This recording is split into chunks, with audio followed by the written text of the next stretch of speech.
एक व्यक्ति एक अजीब सी जगह पर उठता है, ये सोचते हुए कि उसकी पहचान क्या है और क्या वो पहले ही मर चुका है।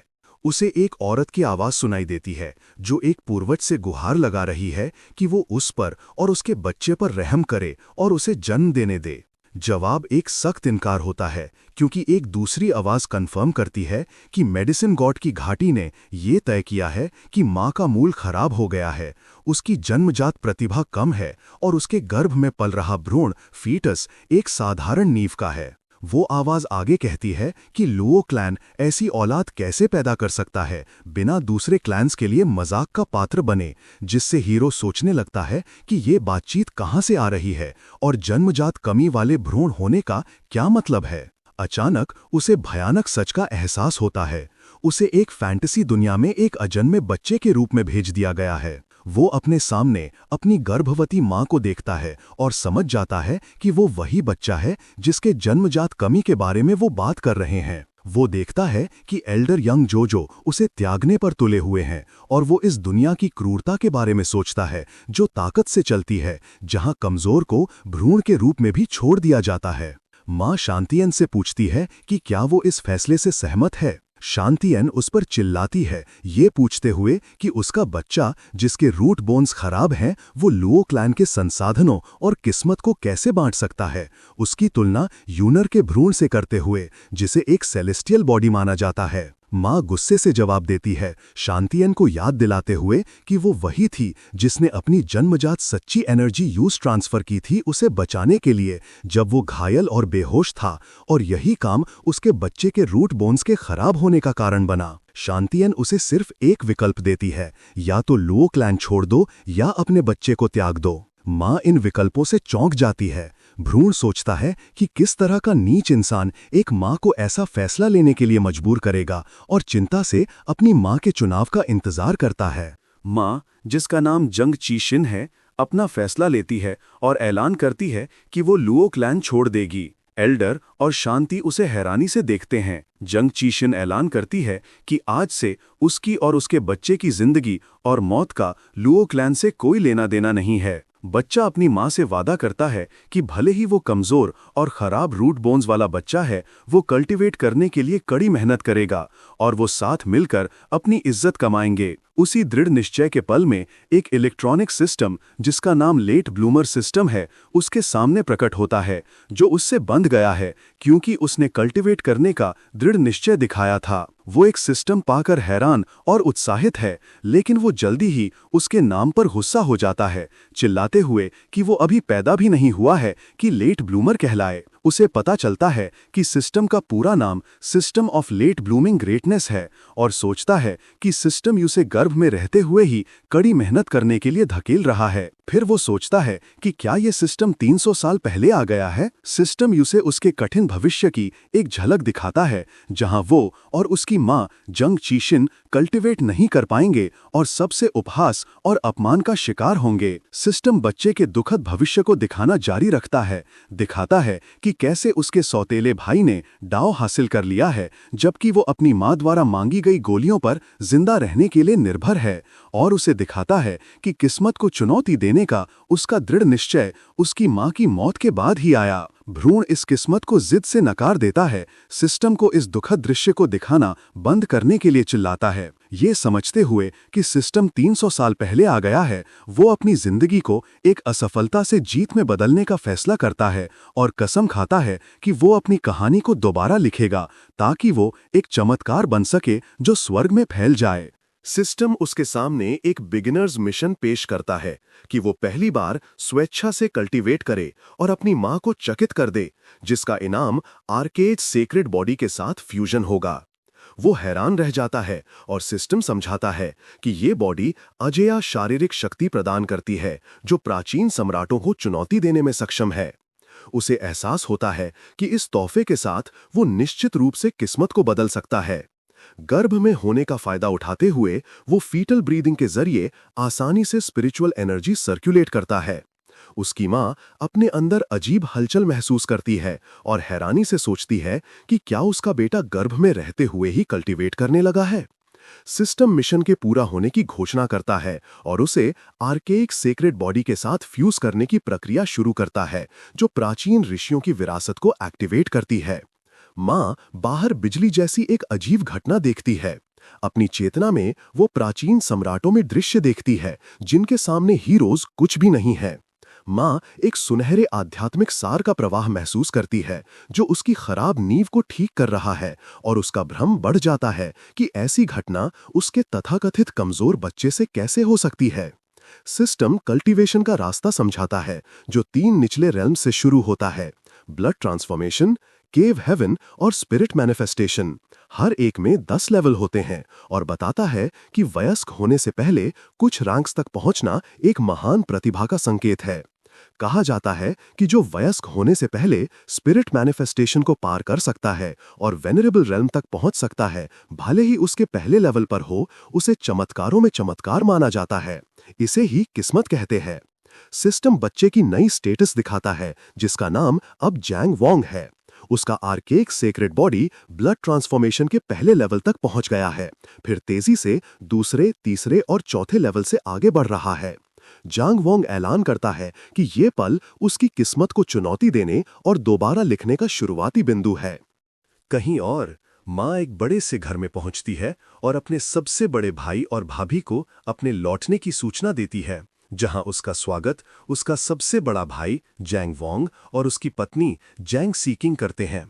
भाई अपनी बहन को समझाता है कि वो उसके बच्चे के इलाज के लिए एक ऊंचे सेक्ट से मदद मांगने गए थे, क्योंकि कोई भी लुओ क्लैन को नाराज करने की हिम्मत नहीं करता।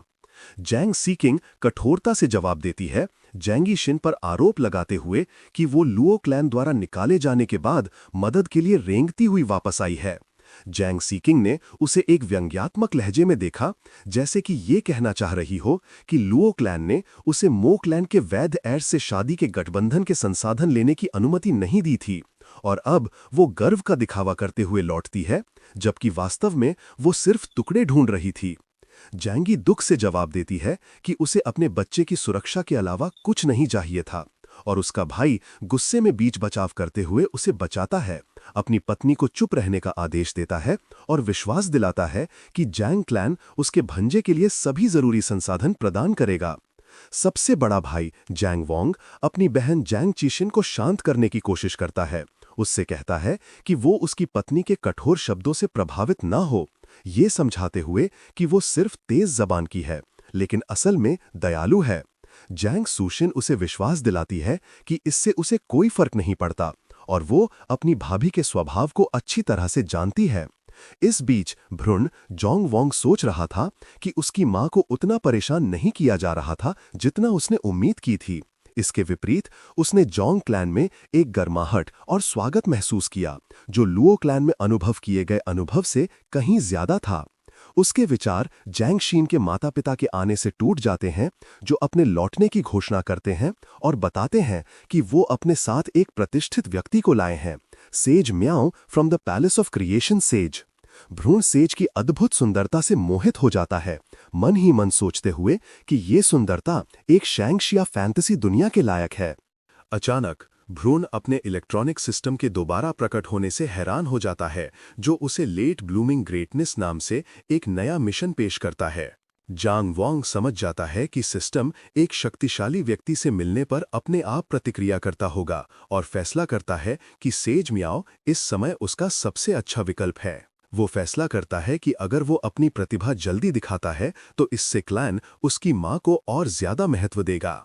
माँ जांग तिशिन आगे बढ़ती है और सम्मानपूर्वक सेज से मदद मांगती है, जबकि भ्रूण सेज को अपने आर्केइक सेक्रेड बॉडी की शक्ति से चकित करने की योजना बनाता है। सेज सबको बाहर इंतजार करने के लिए कहती है, उन्हें बताते हुए कि वो हॉल के अंदर पेशेंट के साथ भ्रूण की जांच करेगी। सेज माँ को विश्वास दिलाती है कि वो भ्रूण को स्टिम्युलेट करने के लिए किसी भी स्पिरिचुअल पावर का इस्तेमाल नहीं करेगी, क्योंकि वो कमजोर है। सेज माँ की कलाई पर अपना हाथ रखती है, उसकी स्थिति जांचने के लिए। भ्रूण कमजोर शब्द सुनता है और व्यंग्यात्मक ढंग से सोचता है, उसे चुनौती देते हुए कि वो ये बात उसके आर्केइक सेक्रेड बॉडी से कहे। जैसे ही सेज माँ की कलाई पर अपना हाथ रखती है, उसका चेहरा बदल जाता है और उसे केओटिक प्राइमोर्डियल युग से आती एक भयानक ऑरा महसूस होती है। माँ चिंतित होकर उससे पूछती है कि क्या हो रहा है, और सेज हैरानी से पूछती है कि क्या इस बच्चे को पहले से ही जन्मजात शक्ति की कमी वाला डायग्नोस किया गया है। माँ इस बात की पुष्टि करती है कि ये लुओ क्लैन के हीलर्स का डायग्नोसिस था। सेज फैसला करती है कि वो खुद देखेगी कि इस बच्चे की क्षमता कितनी गहरी है और उसे जांचने के लिए अपनी शक्ति का इस्तेमाल करना शुरू कर देती है। भ्रूण महसूस करता है कि उसकी भविष्य की मास्टर अभी तक संतुष्ट नहीं है, इसलिए वो अपनी पूरी शक्ति दिखाने का फैसला करता है और अपने आर्केइक सेक्रेड बॉडी को खुलने का आदेश देता है। सेज देखती है कि ये छोटा सा बच्चा अभी भी हार मानने से इनकार कर रहा है और उसकी लड़ने की भावना की प्रशंसा करती है। कहती है कि अगर वो यहाँ संयोग से ना आती तो दुनिया एक अद्वितीय प्रतिभा को खो देती। माँ पूरी तरह से स्तब्ध है क्योंकि वहां मौजूद लोग भ्रूण के जन्मजात हड्डियों की संरचना की असलियत नहीं जानते। सागे अपने विशेष खजाने का उपयोग करने का सुझाव देती है जो सभी चीजों का सच उजागर करता है, उस पर रोशनी डालने के लिए। माँ गहरी कृतज्ञता के साथ उसे धन्यवाद देती है। जब सागे और माँ हॉल से बाहर निकलते हैं तो बाहर इंतजार कर रहे क्लैन के सदस्यों में चिंता फैल जाती है, ये सोचते हुए कि जांच जल्दी खत्म हो गई क्योंकि बच्चे को बचाया नहीं जा सकता था। सागे उन्हें कहती है कि अपने विचारों को इधर उधर ना भटकाएं और फिर घोषणा करती है कि उसके गर्भ में पल रहा बच्चा न सिर्फ ठीक है बल्कि वास्तव में अद्वितीय प्रतिभा का धनी है। सागे मियाओ इस बात की पुष्टि करती है कि उसने जो अभी जांचा है वही सच है और ये अपना सौभाग्य मानती है कि वो यहाँ आई और इस मामले की गवाह बनी। दादा उलझन में खड़े हैं, सोच रहे हैं कि उनका पोता इतना प्रतिभाशाली कैसे हो सकता है जबकि उन्हें बताया गया था कि उसमें प्राकृतिक प्रतिभा की कमी है। सागे उस डायग्नोसिस को एक अज्ञानी डॉक्टर की बकवास कहकर खारिज कर देती है। अपने खजाने का उपयोग करते हुए सागे जांग क्लैन के सामने एक आश्चर्यजनक दृश्य प्रस्तुत करती है जहां 9 सुनहरे ड्रैगन एक विशाल कांसे के ताबूत को आसमान में खींच रहे हैं, जिससे क्लैन के सदस्य आश्चर्य और आदर की स्थिति में रह जाते हैं। सागे समझाती है कि इन 9 संप्रभु ड्रैगन में से सिर्फ एक ही पूरे जांग क्लैन को एक उंगली से कुचल सकता है। क्लैन के सदस्य सोचने लगते हैं कि उस ताबूत के अंदर खींचे जा रहे व्यक्ति की पहचान क्या है। तभी दृश्य में एक युवक दिखाई देता है जो अपनी माँ जांग ची से बहुत मिलता जुलता है। सेज को एहसास होता है कि आर्केइक सेक्रेड बॉडी जांग क्लैन में पैदा हुई है और एक स्वर्गीय सम्राट उदय होने वाला है। खुशी दादा और दादी पर हावी हो जाती है और दादी खुशी के आंसुओं के साथ चिल्लाती है कि स्वर्ग ने उनके क्लैन पर कृपा की है। माँ जांग छी अपने पेट को गर्व से देखती है, अपने बच्चे से कहती है कि उसने सच में उसे सम्मान दिलाया है।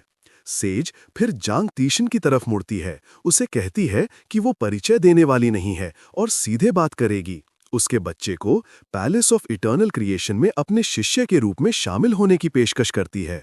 वो उसके विकास और प्रशिक्षण की व्यक्तिगत रूप से निगरानी करने का वादा करती है जब तक कि वो दुनिया में एक अद्वितीय शक्ति न बन जाए। क्लैन के सदस्य फिर से चौंक जाते हैं, समझते हुए कि ये पेशकश मुख्य शिष्य के पद के लिए है, एक ऐसा पद जिसके लिए शाही क्लैनों के उत्तराधिकारी मौत तक लड़ सकते हैं। इस दौरान भ्रूण जांग वोंग सोचता है कि पैलेस ऑफ क्रिएशन एक प्रथम श्रेणी का सेक्ट है जो उसके सिस्टम की कम से कम तीसरी श्रेणी के सेक्ट की आवश्यकता से कहीं आगे है और उत्सुकता से अपने इनाम के आकार के बारे में सोचता है। माँ जांग छीसिन सम्मानपूर्वक झुकती है और पेशकश स्वीकार करती है, सेज के इस महान उपकार के लिए अपनी और जंगलन की कृतज्ञता व्यक्त करती है। माँ सोचती है कि कैसे एक ही दिन में दुनिया उलट-पुलट हो गई है और अपने मन में अपने बच्चे से पूछती है कि क्या वो सेज का शिष्य बनना चाहता है। सेज मुस्कुराती है, सोचती है कि कितनी भाग्यशाली थी कि उसे दया आई और वो जंग क्लैन आ गई, वरना वो इस भयानक प्रतिभा को खोजने का मौका चूक जाती।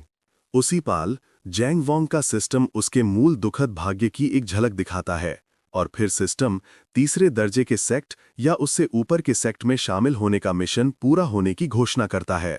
जैंग वोंग मिशन के पूरा होने पर मन ही मन जश्न मनाता है और ये कि पैलेस ऑफ क्रिएशन एक शिखर शक्ति है, उत्सुकता से अपने इनाम का इंतजार करता है। उसे विश्वास है कि आर्केइक सेक्रेड बॉडी और एक उच्च लेवल कल्टीवेशन टेक्निक के साथ कोई भी बाधा उसके रास्ते में नहीं आएगी। सिस्टम इनाम की घोषणा करता है, एक सर्वोच्च कल्टीवेशन विधि जिसे the art of the heaven devouring demon कहा जाता है। जैंग वोंग इस लेजेंडरी टेक्निक को प्राप्त करके चौंक जाता है। सिस्टम समझाता है कि ये कला स्वर्ग और पृथ्वी से आध्यात्मिक ऊर्जा को अवशोषित करने पर केंद्रित है, एक प्राकृतिक कल्टीवेशन वॉर्टेक्स बनाती है, और ये एक विकसनशील और विकसित होने वाली विधि है जिसमें उपचार क्षमताएं और अपार दमनकारी शक्ति है। भ्रूण फैसला करता है कि वो कोई समय बर्बाद नहीं कर सकता और यही उसका मौका है।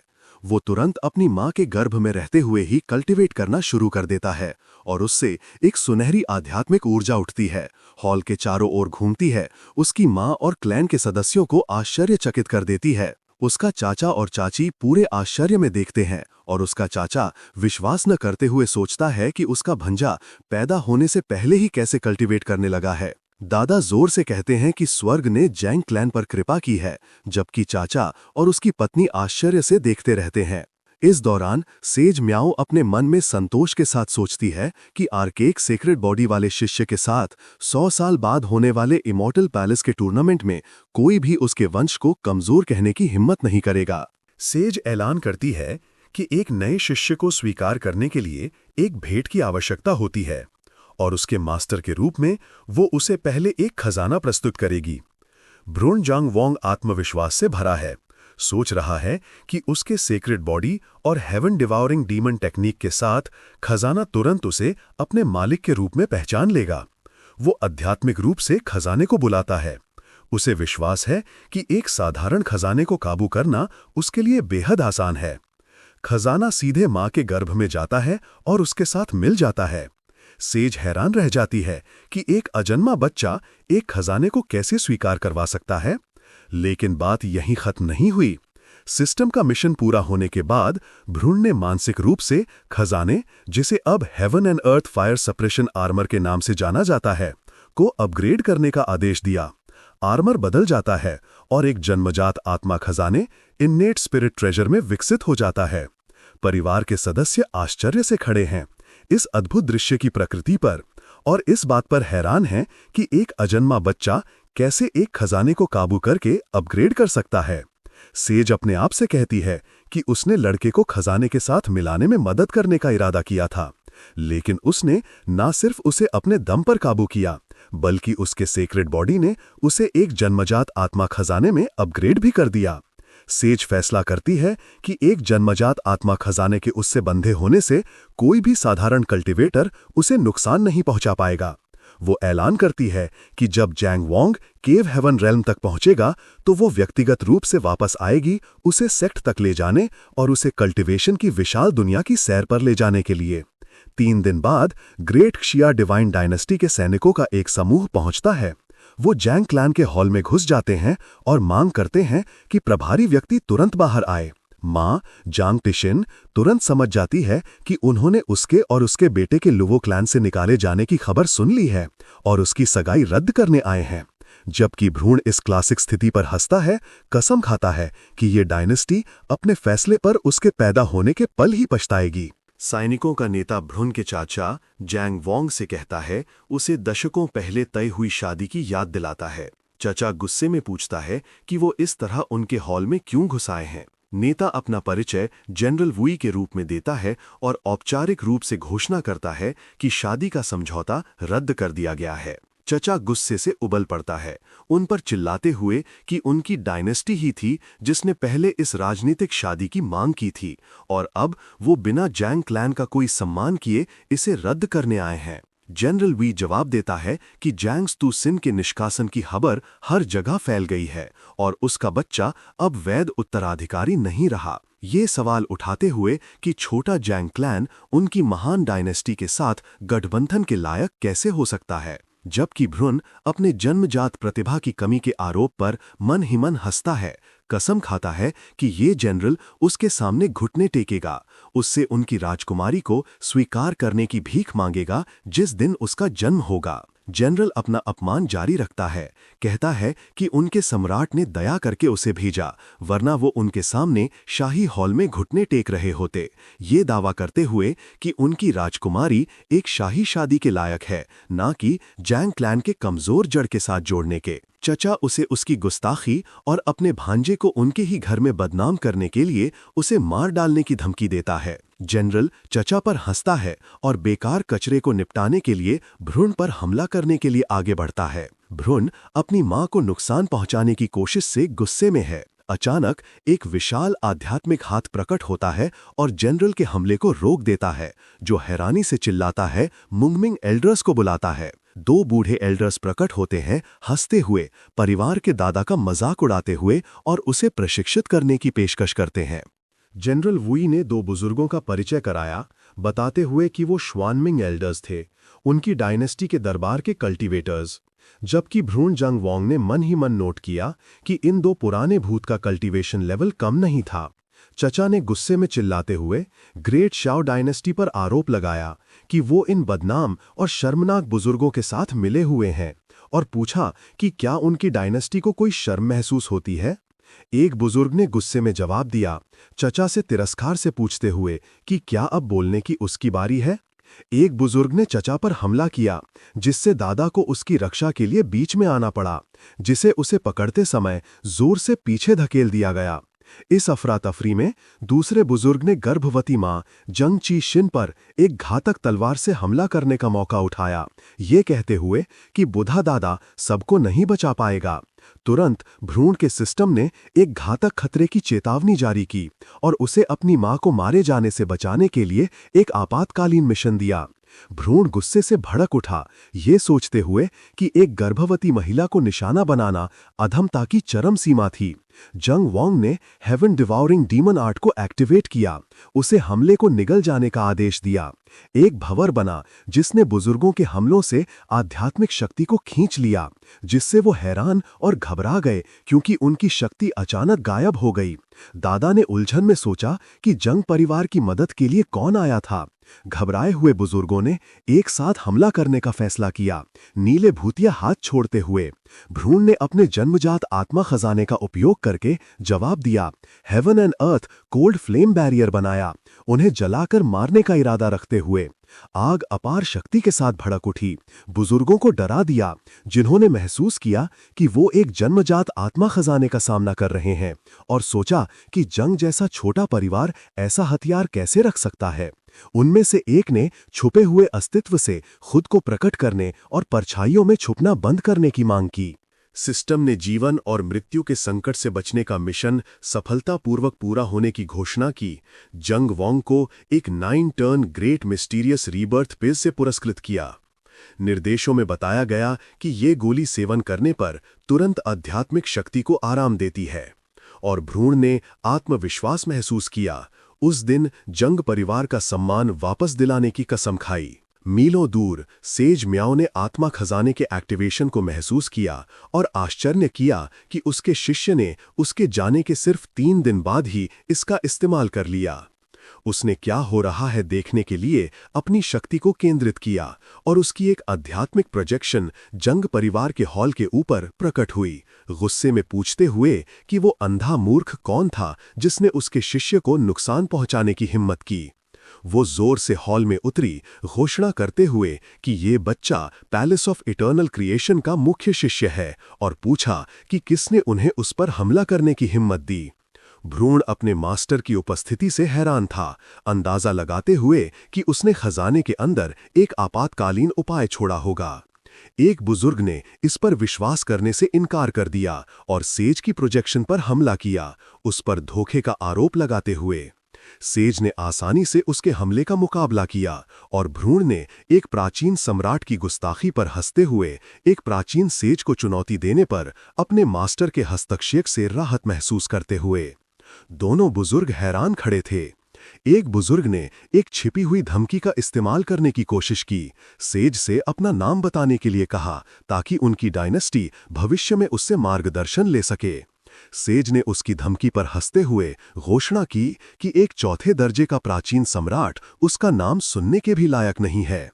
उसी पल दादा ने सेज द्वारा छोड़े गए स्पिरिट क्रेन का इस्तेमाल करके हमला किया, उसे एक बुजुर्ग पर निर्देशित करते हुए, उसे बेरहमी से हराते हुए और उसे खून से लथपथ जमीन पर गिरा दिया।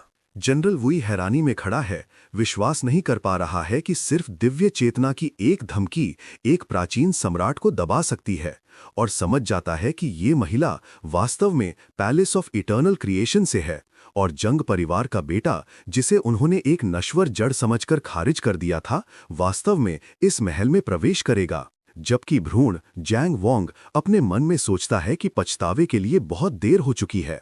हारा हुआ बुजुर्ग जनरल को पीछे हटने के लिए कहता है, जबकि जनरल दहशत में सेज की प्रोजेक्शन को देखता है, अपने मन में सोचते हुए कि जो हो रहा है वो असंभव है। वो लुओ क्लैन को कोसता है, उन्हें मूर्ख कहता है कि उन्होंने एक ऐसे प्रतिभाशाली को बाहर निकाल दिया जो पैलेस ऑफ क्रिएशन में प्रवेश करने में सक्षम था, जिससे ग्रेट शिया डायनेस्टी पर आपदा आ गई। जंग परिवार के दादा सेज से इन बेशर्म अवसरवादियों की जान बख्शने की विनती करते हैं, ताकि वो अपनी आंखों से देख सकें कि उनका पोता भविष्य में कैसा चमत्कार बनेगा। सेज सहमत हो जाती है और उन्हें जिंदा लौटने का आदेश देती है, ताकि वो अपनी डायनेस्टी को एक संदेश दे सकें कि जंग परिवार और ग्रेट शिया डायनेस्टी के बीच का विवाह समझौता रद्द हो गया है। भ्रूण इससे खुश होता है, सोचता है कि क्या उसकी मास्टर उसकी मदद करना चाहती है, लेकिन सेज पुनर्विचार करती है और जोर से घोषणा करती है कि उन्हें उसके शिष्य की शादी रद्द करने का अधिकार नहीं है। वो एक शक्तिशाली बल छोड़ती है जो सैनिकों को पीछे धकेल देता है, फिर रद्द करने का दस्तावेज उन पर फेंकती है, कहती है कि उसका शिष्य ही है जो उनकी डायनेस्टी की राजकुमारी से शादी करने से घृणा करता है। सेज उन पर चिल्लाती है, पूछती है कि वो अभी तक क्यों नहीं गए। फिर वो उन्हें चेतावनी देती है कि सगाई के तोहफे लौटाना ना भूलें, वरना वो खुद आकर उन्हें मांगेगी। हारा हुआ जनरल सिर्फ अनिच्छा से सहमत हो सकता है। उनके जाने के बाद परिवार के सदस्य सगे के सामने झुकते हैं और चचा अपनी कृतज्ञता व्यक्त करता है, कहता है कि उसके हस्तक्षेप और आत्मा खजाने के इस्तेमाल के बिना जंग परिवार को एक आपदा का सामना करना पड़ता। दादा आगे बढ़ते हैं और परिवार की ओर से उसकी महान कृपा के लिए गहरा धन्यवाद करते हैं। सगे उन्हें कहती है कि इसके बारे में ना सोचें, क्योंकि उसने जैंग वोंग को अपने शिष्य के रूप में स्वीकार कर लिया है। उनके परिवार के मामले अब उससे जुड़ गए हैं, लेकिन वो स्पष्ट करती है कि ये कहना कि आत्मा खजाने का इस्तेमाल उसने किया था पूरी तरह से सही नहीं है। स्पिरिट क्रेन हंसता है, कहता है कि उसकी मास्टर सीधी बात करती है और अपने शिष्य के क्रेडिट को लेने की हिम्मत नहीं करेगी। सगे छोटी पोते से वादा करती है कि परिवार उसे वो सभी संसाधन प्रदान करेगा जो वो जुटा सकते हैं। भ्रूण इससे प्रभावित होता है, सोचता है, आप सच में मेरी असली मास्टर हैं। दादा समझ जाते हैं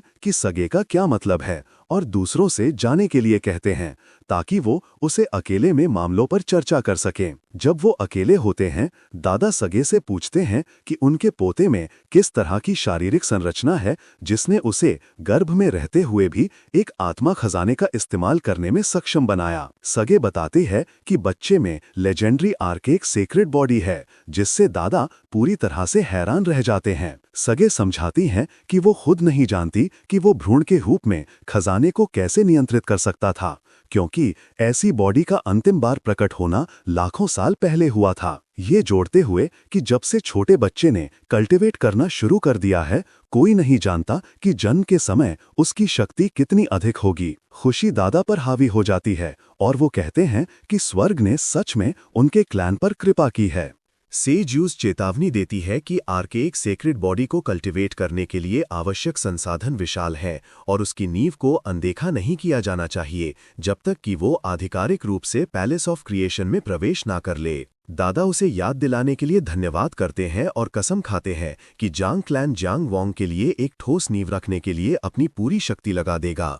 चचा की पत्नी जश्न मनाती है, घोषणा करती है कि जांग क्लैन का उदय निश्चित है और चचा कहता है कि उन्हें लुओ क्लैन को उनके फैसले पर पछताने पर मजबूर करना चाहिए। भ्रूण जांग वोंग हाल ही की घटनाओं पर विचार करता है और निष्कर्ष निकालता है कि ये दुनिया सच में शक्ति से शासित है। उसकी सुंदर मास्टर ने मुश्किल से एक उंगली उठाई थी, फिर भी उसके दुश्मन अपनी सीमाओं तक पहुंच गए थे और वो संकल्प लेता है कि उसे न सिर्फ शुरुआती रेखा से बल्कि गर्व से ही जीतना होगा। इसके बाद परिवार जांग क्लैन के पूर्वज को प्रणाम करने के लिए इकट्ठा होता है। पूर्वज उन्हें बताता है कि उसने बच्चे की शारीरिक संरचना के बारे में पहले ही सुन लिया है और इसकी अकल्पनीय शक्ति के बावजूद इसे असीम संसाधनों की आवश्यकता है। इसलिए वो अपने सभी व्यक्तिगत संसाधन बच्चे को सौंपने का फैसला करता है। माँ इस फैसले का विरोध करती है, समझाती है कि पूर्वज को अपने कल्टीवेशन को जारी रखने के लिए क्लैन की लगभग आधी संपत्ति की आवश्यकता है और इस सब को छोड़ने का मतलब है कि पूरा क्लैन इस बच्चे को पालने में सब कुछ लगा देगा।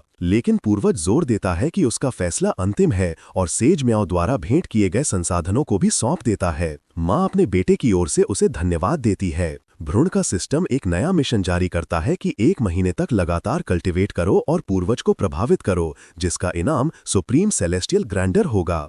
जांग वोंग इनाम के बारे में उत्साहित है और सिस्टम समझाता है कि ये शान सिर्फ प्राचीन शक्तिशाली प्राणियों के लिए पैदा हुई थी और एक अनोखी जन्मजात दिव्य क्षमता के साथ आती है। भ्रूण को विश्वास है कि उसने जो संसाधन प्राप्त किए हैं और हेवन डेवोरिंग डीमन टेक्निक के साथ वो स्पिरिट मैनिफेस्टेशन रेल्म तक पहुंच सकता है और एक अजन्मा बच्चे का इस शिखर तक पहुंचना पूर्वज को प्रभावित करने के लिए काफी होगा और वो तुरंत कल्टीवेट करना शुरू कर देता है। 1 महीने बाद पूर्वज बोरियत और बेचैनी महसूस करता है और अपने पोते को देखने का फैसला करता है। उसने पूरा महीना जांग परिवार के इस अनमोल बच्चे की देखभाल और रक्षा में बिताया था ताकि उसे कोई नुकसान न पहुंचे, लेकिन उसने उसकी कल्टीवेशन प्रगति पर ध्यान देना भूल गया था।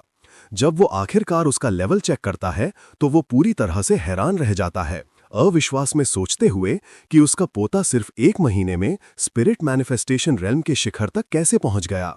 उसी पल भ्रूण सोच रहा था कि वो इस शिखर पर 3 दिन पहले ही पहुंच गया था और आज वो वेनरेबल रेल्म में प्रवेश करने की कोशिश कर सकता है और सोचता है कि क्या वो सफल हो सकता है। जैसे ही पूर्वज उसका लेवल पता लगाता है, system impress the ancestor mission के पूरा होने की घोषणा करता है। भ्रूण मुस्कुराता है कि उसका पूर्वज कितनी आसानी से चकित हो गया। इनाम सुप्रीम ग्रैंडियोर एक आध्यात्मिक कंकाल के रूप में प्रकट होता है और भ्रूण उसकी सिर्फ ऑरा महसूस करता है, उस बाधा को आसान करते हुए जो उसकी प्रगति में रुकावट बन रही थी। सिस्टम अपने आप ग्रैंडियोर को उसके साथ मिलाना शुरू कर देता है। भ्रूण अपने पूर्वज को और भी ज्यादा हैरान करने का फैसला करता है और उसके फ्यूजन के दौरान ग्रैंडियोर की शक्ति उधार लेता है ताकि वेनरेबल रेल्म में प्रवेश कर सके। वो ग्रांजोर से निकलती एक बेंगानी ऊर्जा को देखता है और खुश होता है। पूर्वज चिंतित हो जाता है, ये समझते हुए कि उसका पोता एक ब्रेक थ्रू का प्रयास कर रहा है और डरता है कि इस लापरवाही भरी प्रगति से उसकी नींव को नुकसान न पहुंचे। उसी समय माँ अपने बच्चे के अंदर एक और ऑरा महसूस करती है। ब्रेक थ्रू आश्चर्यजनक रूप से आसानी से सफल हो जाता है और भ्रूण को पता चलता है कि सुप्रीम ग्रांजोर द्वारा प्रदान की गई दिव्य क्षमता समय से ही संबंधित है। उसे एहसास होता है कि उसने जल्दबाजी की थी और उसकी वर्तमान गति पर वेनरेबल रेल्म उसकी सीमा थी, लेकिन अब अपनी नई क्षमता के साथ वो समय के प्रवाह को धीमा करने का आदेश देता है, जिससे उसे पैदा होने से पहले और भी आगे के स्तरों तक पहुंचने का मौका मिलता है।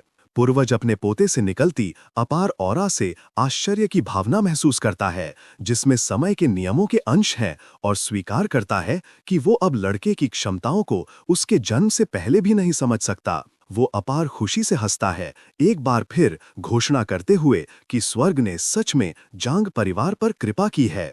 कुछ महीनों बाद जांगशिन को प्रसव पीड़ा शुरू हो जाती है।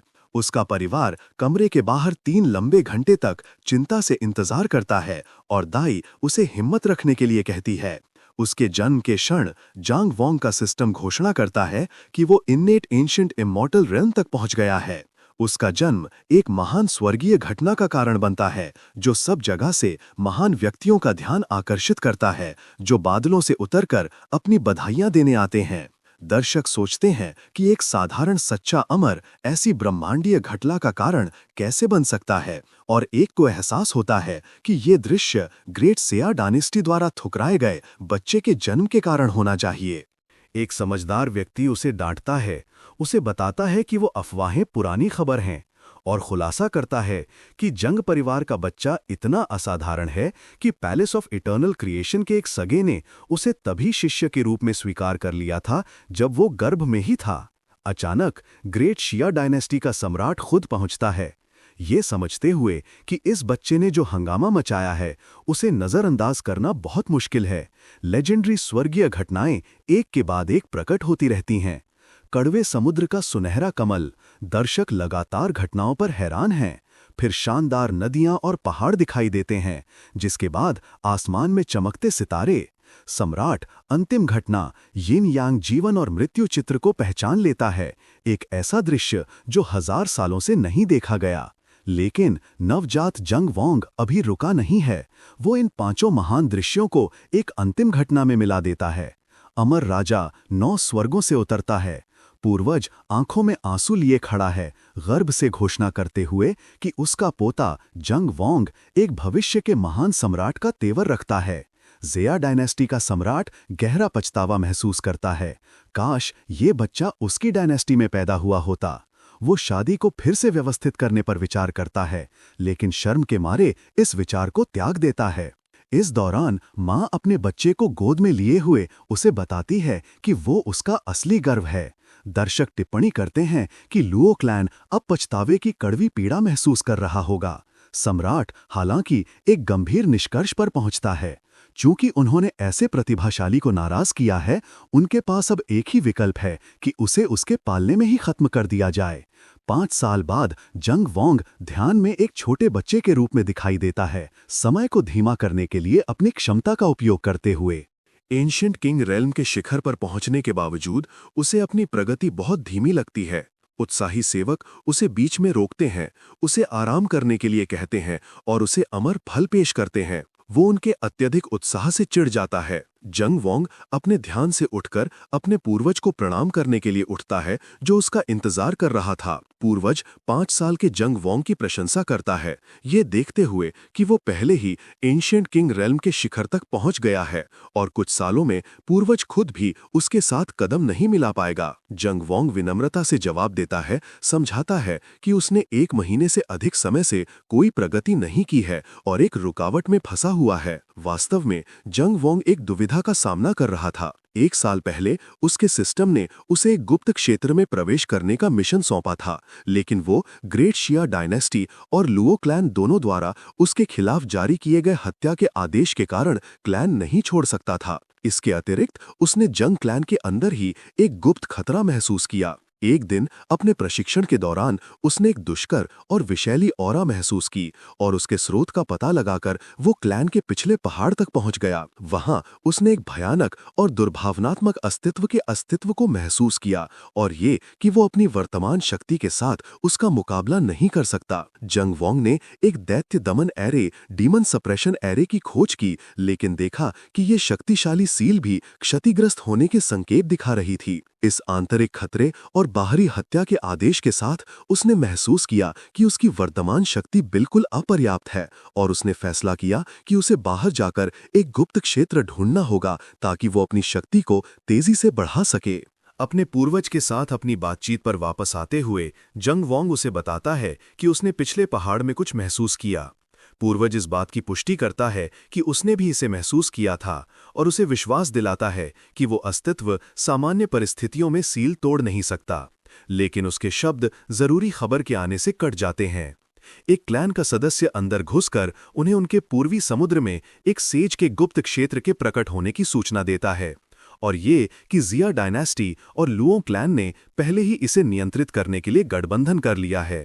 पूर्वज तुरंत एक क्लैन की बैठक बुलाता है। जंग वोंग शामिल होने पर जोर देता है, ये कहते हुए कि अब वो योग्य है क्योंकि वो एंशिएंट किंग रेल्म तक पहुंच गया है, और पूर्वज सहमत हो जाता है। बैठक में पूर्वज घोषणा करता है कि पहला मामला उसके पोते से संबंधित है। जंग वोंग मौजूद लोगों से कहता है, समझाता है कि वो महीनों पहले अपने रेल्म के शिखर पर पहुंच गया था, लेकिन आगे नहीं बढ़ पाया है और इसलिए अनुभव प्राप्त करने के लिए क्लैन छोड़ना चाहता है। उपस्थित लोगों द्वारा उसके लेवल की पुष्टि के बाद बुजुर्ग उसकी तेजी से प्रगति की प्रशंसा करते हैं, लेकिन उसके जाने का सख्त विरोध करते हैं, इसे बहुत खतरनाक मानते हुए और ये कि उनके दुश्मनों ने एक साफ जाल बिछाया है। पूर्वज जोखिम लेने के बजाय उसे एक ब्रेक दी एंशिएंट पिल खरीदने का सुझाव देता है और चचा इस सुझाव से सहमत होता है। जंग वोंग सोचता है कि उनकी अत्यधिक प्रशंसा एक बोझ बन गई है जो उसके विकास को रोक रही है। जंग वोंग उनकी चर्चा को बीच में रोकते हुए उनसे उसकी बात सुनने के लिए कहता है। वो उनकी चिंताओं को स्वीकार करता है, लेकिन सवाल करता है कि अगर वो हर खतरे के संकेत पर क्लैन के पीछे छिपता रहेगा तो वो कैसे मजबूत बनेगा। वो समझाता है कि भले ही वो अपने रेल्म के शिखर पर पहुंच गया हो, उसने कभी भी एक असली जीवन मरण की लड़ाई नहीं लड़ी है, और उन्हें उस खजाने की भी याद दिलाता है जो उसके मास्टर ने उसे तोहफे में दिया था, जिससे एक प्राचीन सम्राट के लिए भी उसे पकड़ना मुश्किल हो जाएगा। वो उनसे बाहर जाकर बाहरी दुनिया में खुद को निखारने की अनुमति मांगता है। उसका तर्क सुनने के बाद चचा कहता है कि उन्होंने 5 साल की उम्र में ऐसे खतरों का सामना नहीं किया था, और पूर्वज मन ही मन स्वीकार करता है कि जैंग वॉन्ग ने कल्टीवेशन में उनमें से अधिकांश को पीछे छोड़कर अपने फैसले खुद लेने का अधिकार प्राप्त कर लिया है।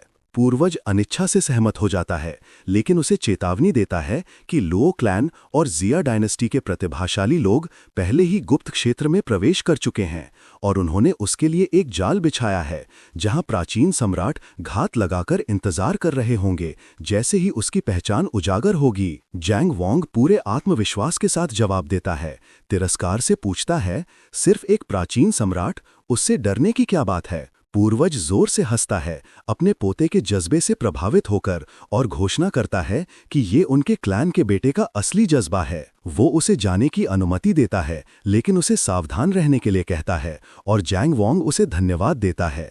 फिर वो तुरंत निकल पड़ता है। उसकी माँ उसे जाते हुए देखती है, उसकी सुरक्षित वापसी के लिए प्रार्थना करती है। जैंग वॉन्ग गुप्त क्षेत्र के प्रवेश द्वार पर पहुंचता है और देखता है कि जगह जीवन से भरपूर है। जानकारी इकट्ठा करने के लिए वो एक कल्टीवेटर के पास जाता है और विनम्रता से पूछता है कि क्या ये प्राचीन सेज का गुप्त क्षेत्र है। कल्टीवेटर पहले तो चिढ़ जाता है, लेकिन जैंग वॉन्ग के कपड़ों की गुणवत्ता पर ध्यान देता है और समझ जाता है कि वो किसी बड़े क्लैन का युवा मास्टर हो सकता है। इसलिए वो अपना लहजा बदलता है और हाँ में जवाब देता है। जांग वॉन्ग एक विनम्र सेक्ट से होने का दावा करता है, फिर इतने सारे बच्चों और युवा लोगों की मौजूदगी के बारे में पूछता है। कल्टीवेटर कड़वाहट से समझाता है कि ग्रेट शिया डायनेस्टी और लुओ क्लैन जैसी बड़ी शक्तियों ने इस क्षेत्र पर एकाधिकार कर लिया है। सिर्फ 18 साल से कम उम्र वालों को ही प्रवेश की अनुमति है। जांग वॉन्ग सोचता है कि उसके दुश्मनों ने किन प्रतिभाशियों को भेजा है।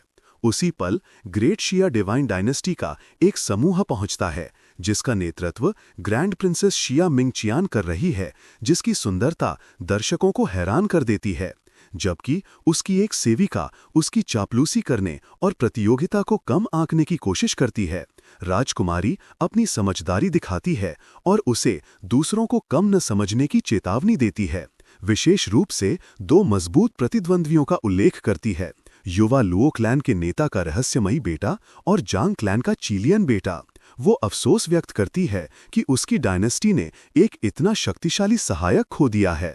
सेविका इसके लिए घृणित जनरल वू ची को दोषी ठहराती है, लेकिन राजकुमारी उसे रुकने का आदेश देती है और इस गलती से सीखने को कहती है, और दोनों सेविकाएं सहमत हो जाती हैं। जांग वॉन्ग राजकुमारी को दूर से देखता है, उसकी सुंदरता की प्रशंसा करता है और देखता है कि उसमें उस जनरल जैसा कोई अहंकार नहीं है जिसने उसके परिवार का अपमान किया था। इसके बाद लुओ क्लैन बिजली से घिरी एक शानदार गाड़ी में पहुंचता है और जांग वॉन्ग मुस्कुराता है, डरता है कि शायद वो ना आएं। क्लैन का एक बुजुर्ग गुप्त क्षेत्र के लिए अपने उम्मीदवार लू डोंग का परिचय ग्रैंड प्रिंसेस से कराता है। लूडो डोंग उसे प्रणाम करने की कोशिश करता है, लेकिन वो उसे पूरी तरह से नजरअंदाज कर देती है और उसके साथ आई महिला बुजुर्ग से कहती है, सुझाव देती है कि वो गुप्त क्षेत्र खोलने के लिए हाथ मिला लें, जिससे लूडो डोंग शर्मिंदा और गुस्सा हो जाता है। क्लैंस के एल्डर्स गुप्त क्षेत्र का द्वार खोलने के लिए मिलकर काम करते हैं और सभी जूनियर्स को तुरंत अंदर जाने के लिए कहा जाता है। जांग वॉन्ग सोचता है कि लुओ क्लैन को उनके पिछले कर्मों का फल देने का समय आ गया है। जैसे ही वो द्वार की तरफ बढ़ता है, लुओ क्लैन की महिला एल्डर वान क्यू उसे देखती है और उसके चेहरे और उसकी मां के बीच की समानता को पहचान लेती है। वो निष्कर्ष निकालती है कि वो जैंग क्लैन का ही अनमोल बच्चा है और उसकी इस खतरनाक जगह पर आने की हिम्मत पर हैरान होती है, जबकि जैंग वॉन्ग आसानी से उसके रास्ते में बाधा बनने के प्रयास को टाल देता है और गुप्त क्षेत्र में प्रवेश कर जाता है। बाहर लुओ क्लैन की एल्डर वान क्यू अपने क्लैन को सूचित करने का फैसला करती है, कसम खाती है कि जब जैंग वॉन्ग आने की हिम्मत कर चुका है तो वो इस जगह से जिंदा नहीं जाएगा। इस बीच जैंग वोंग गुप्त क्षेत्र के अंदर अपना साहसिक कार्य शुरू करता है, जहां उसका सामना आध्यात्मिक जानवरों से होता है और सोचता है कि जानवर जाल में फंस गया है। जैंग वोंग पता लगाता है कि ये जानवर शुद्ध आध्यात्मिक ऊर्जा से बने हैं और उन्हें आसानी से हरा देता है, लेकिन सोचता है कि उनका उस पर कोई प्रभाव नहीं पड़ता और उसके सिस्टम के इनाम सबसे मूल्यवान हैं। वो सावधान रहता है, जानता है कि लुओ क्लैन और शिया डायनेस्टी निश्चित रूप से उस पर नजर रखे हुए हैं और उसके लिए बाहर एक घात लगाए बैठे हैं, जिससे उसे इस अवसर का उपयोग एक नए स्तर तक पहुंचने के लिए करने की आवश्यकता महसूस होती है, क्योंकि उसकी वर्तमान शक्ति उनका सामना करने के लिए काफी नहीं होगी। अचानक उसका system locate the ancient sages secret realm mission के पूरा होने की घोषणा करता है और उसे 100 साल की कल्टीवेशन के इन्फ्यूजन से पुरस्कृत करता है। जॉन्ग वोंग इस विशाल शक्ति को अवशोषित करने के लिए तुरंत बैठ जाता है, ये देखने के लिए उत्साहित है कि उसे कितना बढ़ावा मिलेगा। इस विशाल ऊर्जा के इन्फ्यूजन से एक सुनहरी रोशनी का स्तंभ बनता है जो आसमान में ऊपर उठता है, गुप्त क्षेत्र के सभी युवा कल्टीवेटर्स का ध्यान आकर्षित करता है। जैसे ही दर्शक पास आते हैं, उन्हें एहसास होता है कि जो हो रहा है वो किसी खजाने का प्रकट होना नहीं, बल्कि एक भयानक स्वर्गीय गर्जना की कसौटी है। उनमें से एक इसे 9 गुण गर्जना की कसौटी 9-फोल्ड थंडर ट्रिब्यूलेशन के रूप में पहचानता है, जो एक ही प्रहार में संकुचित हो गई है, एक दुर्लभ स्वर्गीय घटना। लुओ क्लैन का अनमोल बच्चा लूडो डोंग इसे प्रिंसेस शाइंग चियान के करीब आने का एक मौका देखता है और सुझाव देता है कि वो तथाकथित खजाने को हासिल करने के लिए टीम बना लें। लेकिन राजकुमारी सावधानी से जवाब देती है, ये कहते हुए कि इस कसौटी का स्तर अनिश्चित है। लुओ डोंग जोर देता रहता है, जबकि मन ही मन सोचता है कि उसे इस आकर्षक महिला को जीतना ही है। तूफान के केंद्र में जॉन्ग वोंग खड़ा है, कसौटी को चुनौती देते हुए, जो बिजली के एक महल के रूप में प्रकट होती है। पहला झटका लेने और उसकी कमजोरी पर हंसते हुए बिजली उस पर शक्तिशाली रूप से गिरती है। वो हेवन डिवावरिंग डीमन आर्ट का उपयोग करके कसौटी की शक्ति को निगल जाता है। फिर वो बिजली से बने एक कवचधारी योद्धा से सीधे भिड़ जाता है। जॉन्ग वोंग आसानी से बिजली के प्रहारों को रोकता है और योद्धा की तरफ दौड़ता है। योद्धा गुस्सा हो जाता है और एक शक्तिशाली बिजली का प्रहार करता है। जॉन्ग वोंग अपने क्लैन की सबसे मजबूत तलवार तकनीकों का उपयोग करके अंतिम प्रहार करता है। दूसरे दूर से पूरी उलझन में देखते हैं, सोचते हुए कि किस तरह का अस्तित्व ऐसी भयानक स्वर्गीय गर्जना को आकर्षित कर सकता है। और फिर उनमें से एक तूफान के केंद्र में एक मानव आकृति को देखता है। राजकुमारी एक आश्चर्यजनक और असंभव निष्कर्ष पर पहुंचती है। कोई एक प्राचीन सम्राट बनने के लिए कसौटी से गुजर रहा है, और क्योंकि इस गुप्त क्षेत्र में उम्र की सीमा है, इसका मतलब है कि 18 साल से कम उम्र का एक युवा व्यक्ति इस अद्भुत पूर्व कार्य को प्राप्त कर रहा है। लुओ डोंग कसौटी को देखता है, ये समझते हुए कि जो व्यक्ति इससे गुजर रहा है वो बिल्कुल भी घायल नहीं है, और फैसला करता है कि अगर उसे खत्म नहीं किया गया तो वो भविष्य में एक आपदा बन जाएगा। अगर मौका मिला तो गर्जना की आड़ में उसकी हत्या करने का इरादा रखता है। कसौटी की शक्ति इतनी बढ़ जाती है कि वो गुप्त क्षेत्र को ही फाड़ने की धमकी देने लगती है और दर्शक घबराकर भाग जाते हैं। लुओ डोंग स्थिति का फायदा उठाकर प्रिंसेस शियांग चियान को झटके से बचाता है और वो उसकी मदद के लिए उसे धन्यवाद देती है। तूफान के शांत होने के बाद रहस्यमयी व्यक्ति गायब हो जाता है, जिसे मौजूद लोगों को विश्वास हो जाता है कि वो अपनी कसौटी में असफल रहा और शरीर और आत्मा दोनों से नष्ट हो गया। लुओ डोंग फिर से राजकुमारी को अपने साथ गठबंधन करने के लिए मनाने की कोशिश करता है, ये तर्क देते हुए कि उन्हें एक अज्ञात शक्ति का सामना करना पड़ रहा है और एक दूसरे की रक्षा करनी चाहिए। राजकुमारी उसे विनम्रता से मना कर देती है, ये दावा करते हुए कि उसने पहले ही एक टीम बना ली है, और छिपे हुए व्यंग के साथ कहती है कि उसकी शक्ति उसकी विनम्र टीम में शामिल होने के लिए बहुत ज्यादा है। लुओ डोंग इस अस्वीकृति से क्रोधित हो जाता है और अपने आप से कसम खाता है कि श्याओमिंग चियान उसकी है और कोई भी उसे मना नहीं कर पाएगा। राजकुमारी जंग वोंग के सौंदर्य से प्रभावित है। लड़का बैठकर सोचता है कि उसे नए मार्शल आर्ट्स की खोज करनी चाहिए, क्योंकि उसके क्लैन की तकनीकों का उपयोग करने से उसकी पहचान आसानी से उजागर हो जाएगी। राजकुमारी उसके पास आती है और उसका ध्यान आकर्षित करती है। जंग वोंग उसकी उपस्थिति से हैरान है और समझ जाता है कि वो श्याओ डायनेस्टी से है, लेकिन अंदाजा लगाता है कि उसने उसे पहचाना नहीं है। वो पूछती है कि क्या वो उससे डरता है और वो एक मासूम बच्चे की भूमिका निभाना शुरू कर देता है। राजकुमारी की सुंदरता की प्रशंसा करता है, उसका जादू उस पर चल जाता है और वो उसका गाल खींचती है और उसकी हिम्मत की प्रशंसा करती है। जंग वोंग एक दुखद कहानी गढ़ता है, दावा करता है कि उसका क्लैन गिर गया है और उसे संसाधनों की कमी के कारण गुप्त क्षेत्र में प्रवेश करने के लिए मजबूर होना पड़ा। राजकुमारी उस पर दया करती है और उसे अपनी सुरक्षा के लिए अपनी टीम में शामिल होने के लिए आमंत्रित करती है और वो झूठी उत्सुकता के साथ सहमत हो जाता है। इस बीच लुआडोंग जंग वोंग के प्रति तीव्र घृणा महसूस करता है। गुस्से में कि उस बच्चे जैंग वोंग ने राजकुमारी के साथ उसकी योजनाओं को बर्बाद कर दिया है, वो राजकुमारी के समूह का पीछा करना शुरू कर देता है। थोड़ी देर बाद एक भेड़िया जैंग वोंग पर हमला करता है। जैंग वोंग हमले को आसानी से पकड़ लेता है, राजकुमारी को हैरान करते हुए, जो उसकी शारीरिक शक्ति पर आश्चर्य करती है। जैंग वोंग मन ही मन सोचता है कि वो अपनी शक्ति को रोक रहा था और समझ जाता है कि लुओडोंग उनका पीछा कर रहा है। लुओडोंग आखिरकार प्रकट होता है, घोषणा करते हुए कि वो इस क्षेत्र में राजकुमारी के लिए आया था और उसे कैद करने के लिए एंशिएंट ट्रैपिंग पर्ल नामक एक शक्तिशाली वस्तु का उपयोग करता है। जबकि जैंग वोंग मन ही मन वस्तु की शक्ति पर हंसता है, लुओडोंग पागलों की तरह हंसता है, उसके लिए अपनी इच्छा और उसके विशेष एक्सक्विजिट 9 यिन बॉडी का खुलासा करता है, जो जैंग वोंग की रुचि को बढ़ाता है। बाद में आग के पास जैंग वोंग अपना अभिनय जारी रखता है। बिग सिस्टर शिया से कहता है कि वो डरा हुआ है और पूछता है कि क्या वो उसके साथ सो सकता है। राजकुमारी उसे चिढ़ाती है, सोचते हुए कि आध्यात्मिक जानवरों को फाड़ने वाला छोटा रक्षक कैसे डरा हुआ महसूस कर सकता है। वो जोर देता है कि वो सच में डरा हुआ है, उसकी तारीफ करता है और फिर झूठी गंभीरता से पूछता है कि क्या उसका कोई दाव साथी है। राजकुमारी दुख से जवाब देती है कि उसका कोई नहीं है। जैंग वोंग अपना अभिनय जारी रखता है, हैरानी का नाटक करते हुए कि प्रिंसेस श्याओमिंग चियान अपनी सुंदरता और स्थिति के साथ कोई भी उससे शादी नहीं करना चाहता। राजकुमारी उसे समझाती है कि जो पुरुष उसके पास आते हैं उनके हमेशा गलत इरादे और एक छिपा हुआ एजेंडा होता है। जब वो इस एजेंडे के बारे में पूछता है तो वो अपना राज खोलती है, उसे पूछती है कि क्या उसने एक्सक्विजिट 9 यिन बॉडी के बारे में सुना है। वो समझाती है कि ये शरीर उन लोगों के लिए अत्यंत लाभदायक है जो ड्यूअल कल्टीवेशन का अभ्यास करते हैं और इसी कारण से दुष्ट संप्रदाय ऐसी महिलाओं की तलाश करते हैं जिनके पास ये शरीर हो ताकि वो उन्हें कल्टीवेशन पात्र के रूप में इस्तेमाल कर सकें।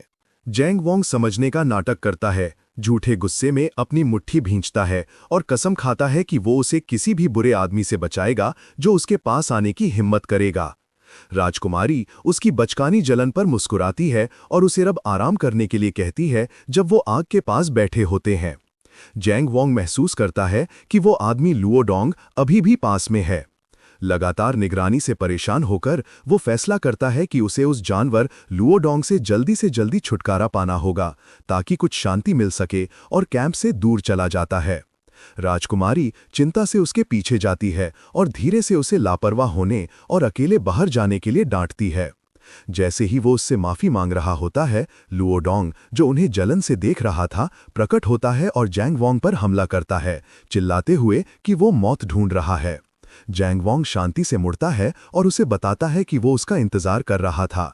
लुआडोंग जैंग वोंग की तरफ एक हमला करता है। राजकुमारी बीच में आती है और उनके बीच खड़ी हो जाती है। लुआडोंग से पूछती है कि उसका इरादा क्या है। वो दुष्कर रूप से हंसता है, फिर उन्हें बताता है कि उन्हें जल्दी ही पता चल जाएगा और उन पर एंशिएंट ट्रैपिंग पर्ल फेंकता है, उन दोनों को फंसा लेता है। राजकुमारी क्रोधित होती है और उसे धमकी देती है कि वो और उसकी डायनेस्टी उसके इस काम के लिए उसे माफ नहीं करेंगे। उसे युद्ध की घोषणा से बचने के लिए उन्हें छोड़ने की मांग करती है। लुओडोंग उसकी धमकियों को एक मुस्कान के साथ नजरअंदाज करता है और उसे कोशिश करने के लिए आमंत्रित करता है और राजकुमारी उसे पछताने की चेतावनी देती है। राजकुमारी अपनी डायनेस्टी की बचाव सील को एक्टिवेट करने की कोशिश करती है, लेकिन वो असफल हो जाती है और पर्ल के स्पेस के अंदर टूट जाती है। लुओडोंग उसका मजाक उड़ाता है, समझाता है कि ये पर्ल व्यक्तिगत रूप से उसके पूर्वज वोंग चियन द्वारा बनाया गया था, जिसे स्थानिक नियमों की गहरी समझ है।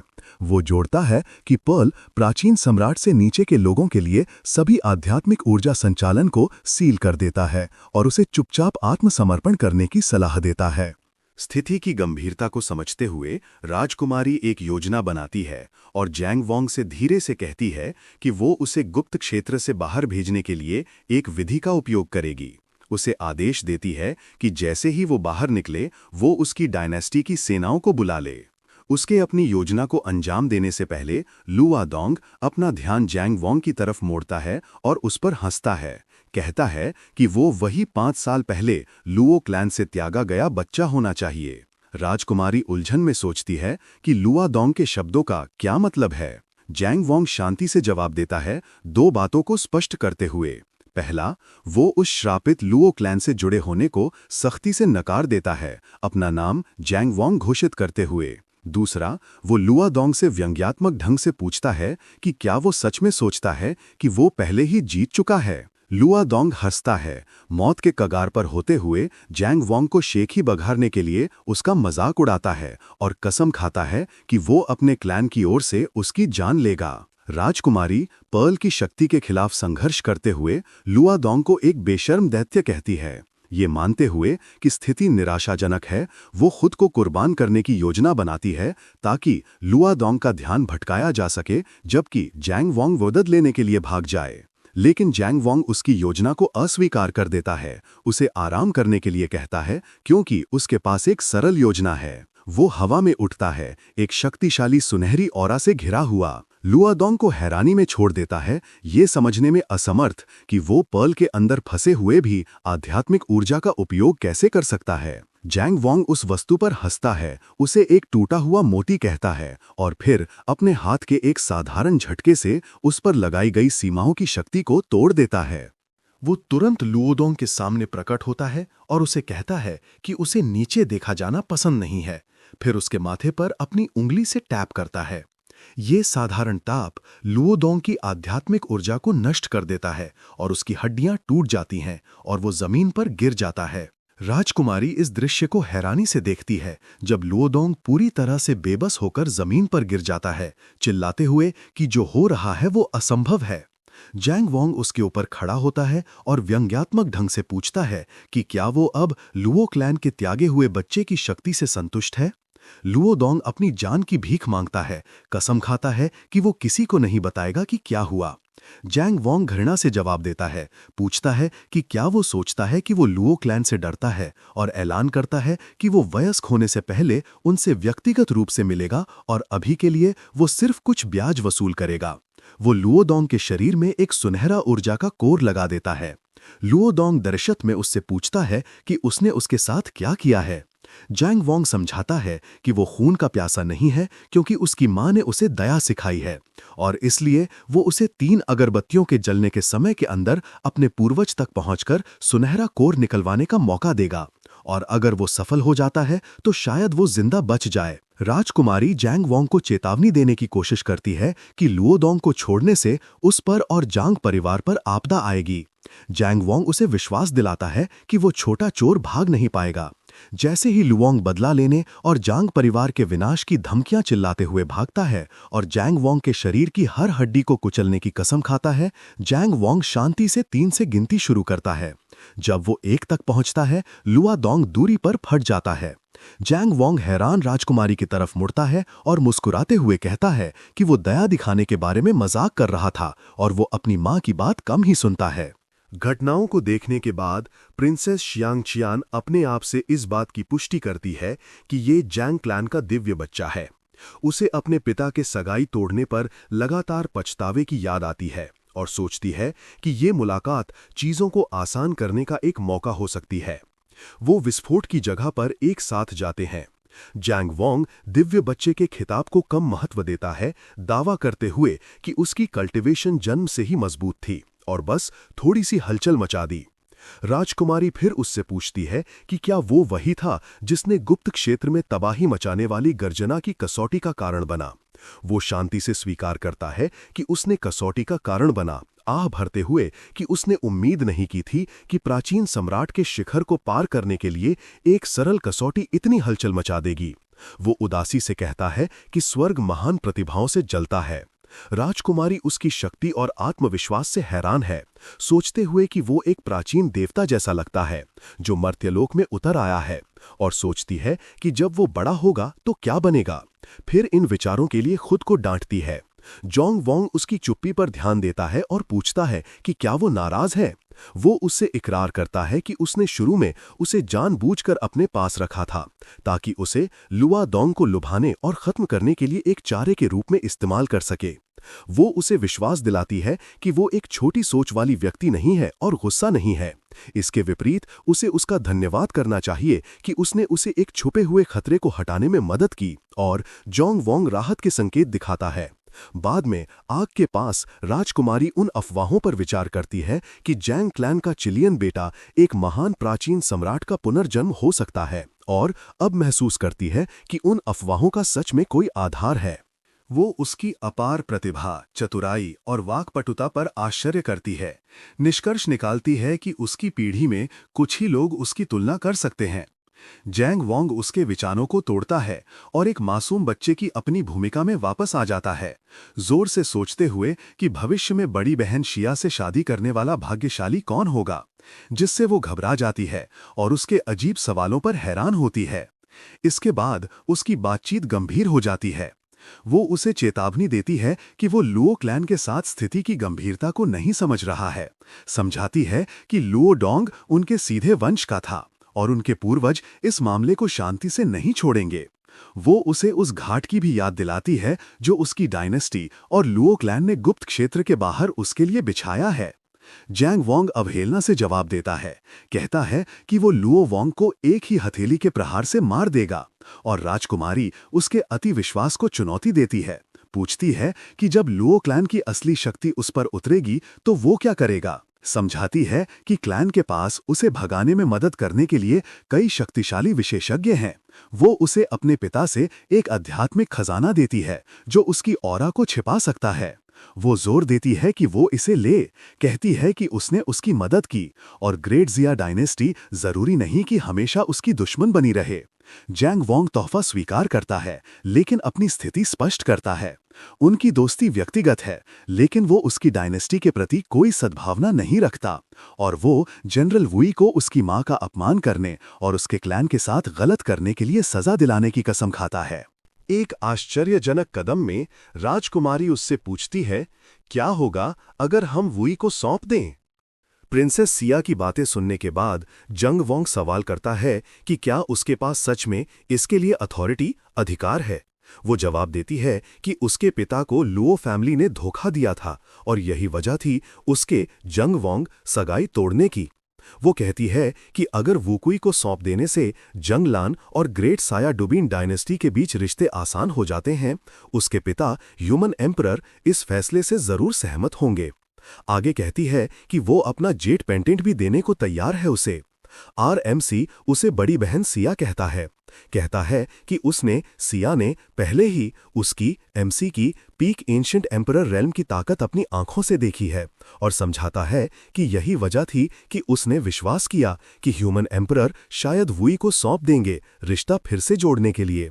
लेकिन वो आर्ग्यू करता है कि उसके सिया के पिता ने उसे एमसी को कभी पर्सनली नहीं देखा है और बाकी दुनिया भी उसके कारनामों की अफवाहों पर विश्वास नहीं करती है। वो कहते हैं कि वो एमसी तो बस लू क्लैन का एक छोड़ दिया गया बच्चा था जिसके पास थोड़ा टैलेंट था। वो अब दावा करती है कि ये चिंता सिर्फ वुई के मामले के लिए है और पूछती है कि क्या वो उसका जेट पेंडेंट लेने से मना कर रहा है, जिस पर वो जवाब देता है कि वो सिया ग्रेट सिया की सबसे बड़ी राजकुमारी है और उसका हर कदम अनगिनत आंखों द्वारा देखा जाएगा। वो कहता है कि वो उन लोगों को उसके सिया के फैसले को तुक्का, फ्लूक नहीं कहने देगा और किसी भी मजाक को उसकी इज्जत, डिग्निटी को बेइज्जत नहीं करने देगा। अपने बारे में कहते हुए वो कहता है कि वो नहीं चाहता कि जो किस्मत उसने सही वो उसकी दोस्त सहे। इसके बाद वो उसे जेट पेंडेंट वापस कर देता है। प्रिंसेस सिया अब शर्मा जाती है जब एमसी उसे दोस्त कहता है। अपनी छाती थपथपाते हुए वो एमसी मजबूती से कहता है कि वो उसके एक्शन समझता है और इसी वजह से वो उसका गिफ्ट हल्के में नहीं ले सकता, और अगर उसने ऐसा किया तो इससे सिर्फ उसका आत्मसम्मान, सेल्फ रिस्पेक्ट बर्बाद होगा। जिसके बाद वो सिया कहती है कि उसे इस दुनिया को साबित करना होगा कि उसका, सिया का, चुनाव कितना अच्छा था, और तभी उसे ये पेंडेंट स्वीकार करने का सम्मान मिलेगा। वो अब उदासी से खड़ी हो जाती है, एक फ्रस्ट्रेटेड चेहरा दिखाते हुए उसकी इतनी कम उम्र में मीठी बातों पर रिमार्क करती है। कहती है कि उसके हर शब्द में एक सिद्धांत था, और उसे कहती है कि सिर्फ बातें ना करे, कुछ करके दिखाए। फिर वो वहां से उड़ जाती है, उसे अकेला छोड़कर। वो एमसी उसे उस दिन का इंतजार करने को कहता है जब उसका नाम पूरे ग्रेट सिया में जाना जाएगा। इसके बाद वो अपने इनेट ट्रेजर के जरिए कम्युनिकेट करके अपने मास्टर को बुलाता है। सेज म्याओ अब अपने हाथ बांधे हुए प्रकट होती है, कहती है कि वो एमसी को आम दिनों में कॉल भी नहीं करता, और जब वो मुसीबत में है तो उसे अपनी अकेली बूढ़ी मास्टर की याद आ गई। जिस पर हमारा एमसी जवाब देता है कि वो उसे अंडर एस्टिमेट ना करे और उसे मास्टर से बस एक चीज चाहिए।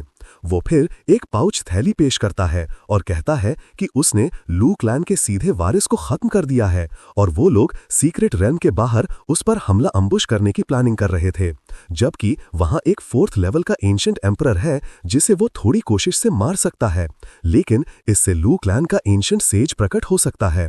वो एमसी उसे मास्टर से एक फॉर्मेशन सेट करने की रिक्वेस्ट करता है ताकि एंशिएंट सेज उसकी मौजूदगी का पता ना लगा सके।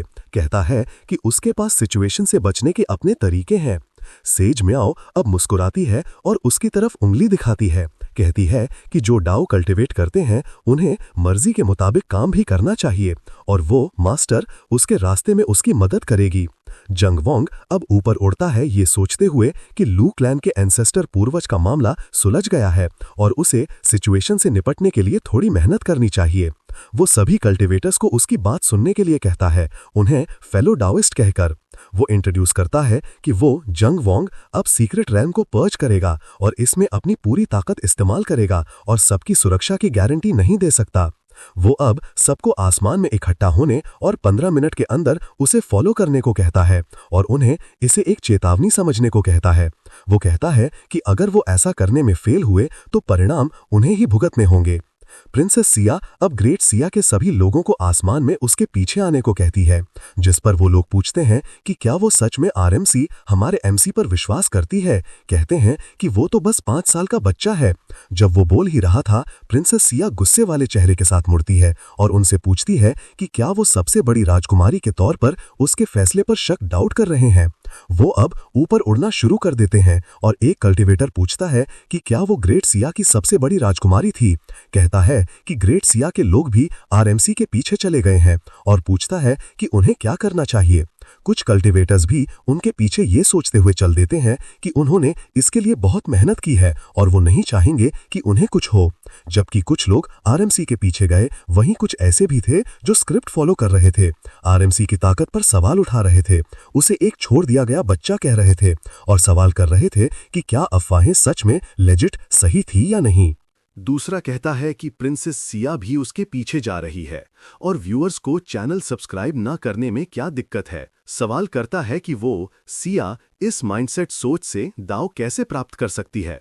जंग वैंग अब कहता है कि उसने उन्हें वक्त दिया लेकिन उन्होंने उसकी कदर नहीं की, और कहता है कि उन्होंने उसकी दोस्त को कावर्ड भी कहा और उसकी दाव हासिल करने की काबिलियत पर शक किया।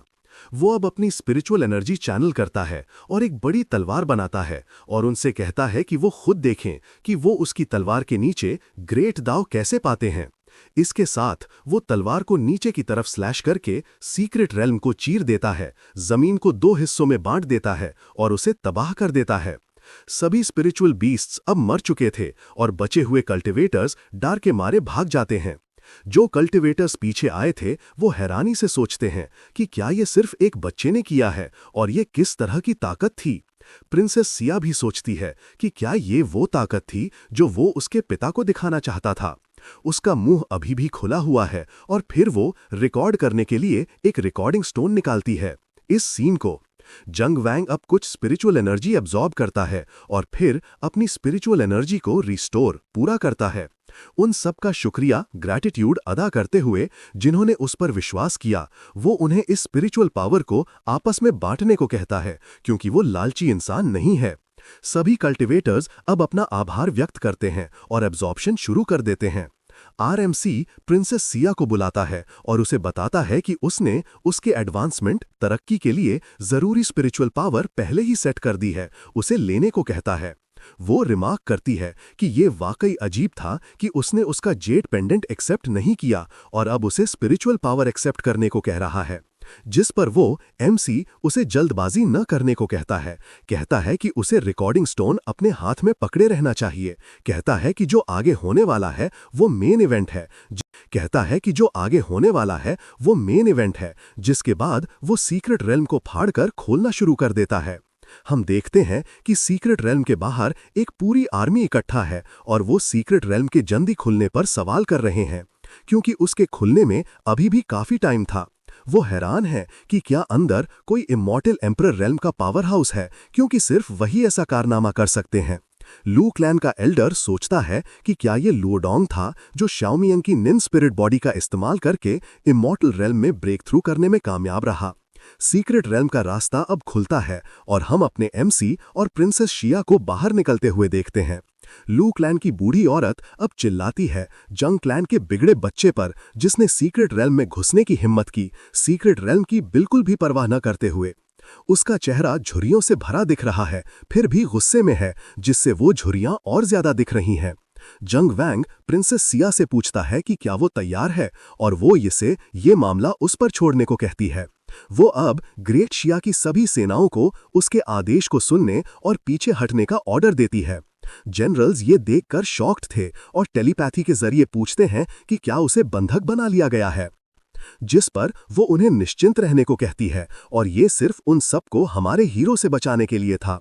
वो जनरल सवाल करता है कि क्या ये सच में उसकी सोच थी, क्योंकि ये बहुत अजीब था, लेकिन उसके आदेश को मानता है, ये सोचते हुए कि लू क्लैन शायद हमारे हीरो को संभालने के लिए काफी होगा, और सभी सेनाओं को पीछे हटने का ऑर्डर देता है। लुओ प्लान का एल्डर इस हरकत से शॉक्ड था और आरएमसी को बास्टर्ड, हरामी कहता है और सवाल करता है कि क्या प्रिंसेस अकेले उसे बचा सकती है। कहता है कि नहीं, आज उसे कोई नहीं बचा सकता। जंग वैंग अब लू क्लैन की तरफ मुड़ता है, कहता है कि जैसा कि उसने लुओ क्लैन के लोगों से उम्मीद की थी, वो एक बच्चे को भी नहीं बख्शेंगे और ऐसी बेकार की साजिशें करना बंद करें, भले ही ये सिर्फ एक बच्चे से निपटने के लिए हो। उनका मजाक उड़ाते हुए कि जब उन्होंने उसे इनवाइट किया है, Who could he refuse their offer? Elder अब उसके दावों से गुस्सा होकर उसे घमंडी कहती है और फिर लू क्लैन के सभी सोल्जर्स को उसके आदेशों को मानने का कमांड देती है। कहती है कि एक 5 साल के बच्चे के लिए उन्हें ग्रेट शिया डायनास्टी से किसी मदद की जरूरत नहीं होगी और उन सबको उसे एमसी को मारने का ऑर्डर देती है। अपना हाथ हिलाते हुए वो सोल्जर्स पर चिल्लाती है जो एक साथ आदेश मानते हैं। वो सभी आसमान और जमीन की विशालता को जाने बिना उस जोड़ी की तरफ दौड़ पड़ते हैं। कुछ कल्टिवेटर्स जो सीक्रेट रेल्म के बाहर खड़े थे, वो इस गड़बड़ मेस के कारण डर गए थे जिसमें वो फंस गए थे। सवाल कर रहे थे कि क्या वो ये लुओ क्लैन सच में ऐसा कर रहे हैं और ये हद से ज्यादा हो रहा है, क्योंकि भले ही वो एक लड़के को मार दें, उन्हें कम से कम ग्रेट शिया डिवाइन डायनास्टी के लोगों को झगड़ा शुरू करने से पहले उस जगह से जाने देना चाहिए। लू क्लैन की एल्डर अब अपनी मुट्ठी भींचती है और एक स्पिरिचुअल वेव बनाती है। कहती है कि वो कल्टिवेटर बहुत ज्यादा बोलता है और उसे उनके क्लैन के लिए ऐसे शब्द बोलने के लिए मरना चाहिए। फिर वो उस पर हमला करती है, उस बेचारे कल्टिवेटर को कुचल देती है। बाकी सभी सिया और दूसरे मौजूद कल्टिवेटर्स तेजी से पीछे हटते हैं, एक बार फिर सीक्रेट रेल्म के अंदर चले जाते हैं। पीछे मुड़कर हमारे एमसी की किस्मत को देखते हुए, जो बाहर बिना उनके किसी भी एक्शन पर रिएक्ट किए खड़ा था। लू क्लैन की एल्डर अब तेवर चढ़ाते हुए सीधी खड़ी होती है और कहती है कि हमारे हीरो को यहां से जिंदा जाने के सपने देखना बंद कर देना चाहिए, क्योंकि ग्रेट शिया के दोनों जनरल्स भी उसकी मदद नहीं कर सकते, क्योंकि उन्होंने अभी अभी इमॉर्टल एम्परर रेल्म में प्रवेश किया है, जबकि वो बूढ़ी औरत इमॉर्टल रेल्म के चौथे हेवन तक पहुंच चुकी है सालों पहले। कहती है कि अगर वो दोनों एक साथ आ भी जाएं तो भी वो उसका मुकाबला नहीं कर सकते। फिर वो उससे कहती है कि बस ये बताए कि उनके यंग मास्टर लुओडोंग के साथ क्या हुआ, अगर वो उसके जवाब से संतुष्ट हुई तो वो शायद उसकी पूरी लाश छोड़ देगी। अब अपने हाथ में एक बैग पकड़े हुए वो उसे एल्डर को दिखाता है और अपना सर खुजाते हुए कहता है कि वो बेकार कचरा, यूजलेस पीस ऑफ ट्रैश था। उससे सवाल करता है कि क्या ऐसा था। वो फिर आगे कहता है कि इस थैली में शायद अभी भी उसकी कुछ राख हो। उसे पाता एल्डर को कहता है कि वो खुद आकर उठा ले। बूढ़ी औरत अब अपने दांत पीसते हुए गुस्से से आरएमसी को घूरती है, उसे बास्टर्ड कहती है, उससे सवाल करती है कि उसकी हिम्मत कैसे हुई ऐसा जुर्म करने की। आरएमसी उसे इग्नोर करते हुए अपनी स्पिरिचुअल एनर्जी चैनल करना शुरू कर देता है। बूढ़ी औरत अब लुओ क्लैन सोल्जर्स को एक साथ हमला करने को कहती है कि वो खुद हमारे एमसी की हड्डियों को राख में मिलाना चाहती है। इस बीच आरएमसी प्रिंसेस शिया को एक अगरबत्ती देता है, कहता है कि लू क्लैन के लोगों के पास जिंदा रहने के लिए सिर्फ एक अगरबत्ती जलने जितना वक्त है। उन्हें अपनी आंखों के सामने कीड़े कहता है और कहता है कि वो जीने से थक चुके हैं। दूसरी तरफ वो अपनी इन्नेट स्पिरिचुअल एनर्जी निकालता है, जबकि प्रिंसेस सिया अभी भी उसके रिमार्क पर हैरान है। एल्डर अब आगे बढ़ती है, आरएमसी को पकड़ने के लिए अपना हाथ बढ़ाती है, उसे मारने के लिए कहती है, जिस पर वो कॉन्फिडेंस से कहता है, अपने मास्टर को एक्शन लेने के लिए बुलाता है। सेज मियाओ अब अपने स्पिरिचुअल फॉर्म में प्रकट होती है, जो पहले से ही इन्नेट ट्रेजर पर खुदा इनग्रेव्ड हुआ था, और shadow shifting spirit ceiling formation नाम का एक फॉर्मेशन सेट करती है। इसे लॉक करते हुए स्पिरिचुअल एनर्जी चैनल करती है और हम देखते हैं कि आसमान अब जंजीरों से ढक गया था। हमारा एमसी इसे एक संतुष्ट मुस्कान के साथ आजादी से कंट्रोल कर सकता था अपने चेहरे पर। वो कहता है कि उनकी बर्बादी नजदीक थी। एल्डर वाकई इस सीन से दहशत में थी, डर उसके चेहरे पर साफ दिख रहा था। पूछती है कि ये किस तरह का फॉर्मेशन था, क्योंकि इसमें एक सेंट की ताकत थी। उसकी आंखें अभी भी सदमे में थी, विश्वास नहीं कर पा रही थी। उसकी मौत अब उसकी आंखों में थी। हमारा हीरो अब एक पागल की तरह मुस्कुराता है, कहता है कि मौजूद सभी लू क्लैन के लोग मरेंगे, उन्हें कीड़े कहता है। वो अब अपनी मुट्ठी भींचता है, अपना हेवन डिवावरिंग डेमोनिक आर्ट जारी करता है। एक काली औरा एक घातक प्रेजेंस के साथ उसे घेर लेती है।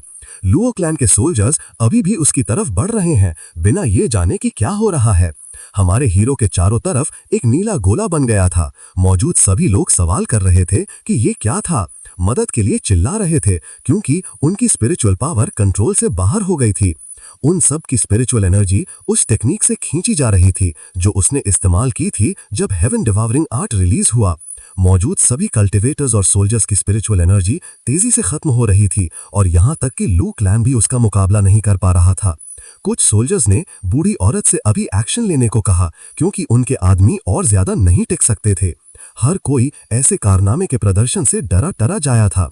आसमान और जमीन उस टेक्निक के कारण कांप रहे थे जो उसने रिलीज की थी।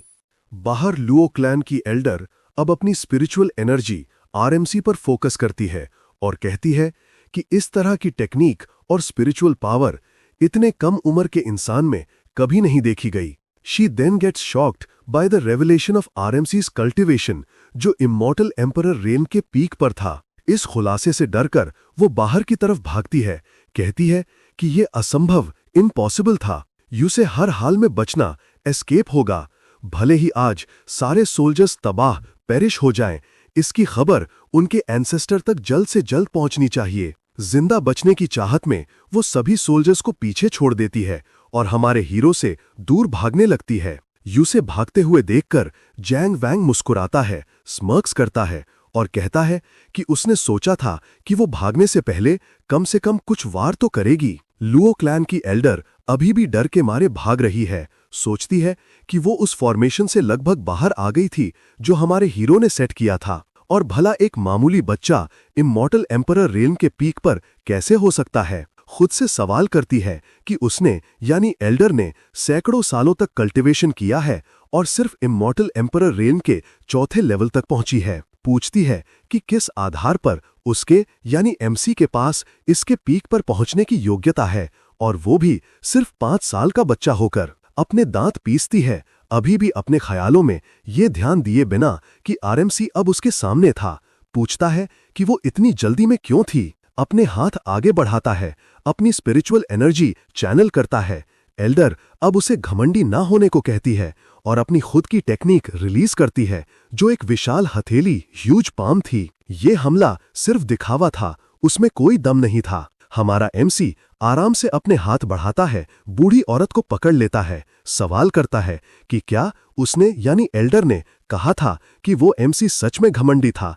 कहता है कि वो एमसी मुश्किल से इतना टैलेंटेड है कि लुओ क्लैन की आधी प्रेजेंस जो उन्होंने और उसने अभी दिखाया था कि बराबरी कर सके। अपने डिमोनिक डिवावरिंग आर्ट का इस्तेमाल करते हुए वो उसकी स्पिरिचुअल एनर्जी एब्जॉर्ब कर लेता है, जिससे उसके हाथ काले पड़ जाते हैं। इस वजह से वो दर्द में जोर से चिल्लाती है उसको देखकर। वो कहता है कि वो उसकी उम्र का लिहाज करेगा और उसे जल्द ही खत्म कर देगा। अपने हाथ के एक इशारे से वो एक स्पिरिचुअल एनर्जी रिलीज करता है, जिससे एक स्पिरिचुअल तलवार बनती है। एक spiritual sword of light 9 heavens उसे नीचे की तरफ स्लैश करती है।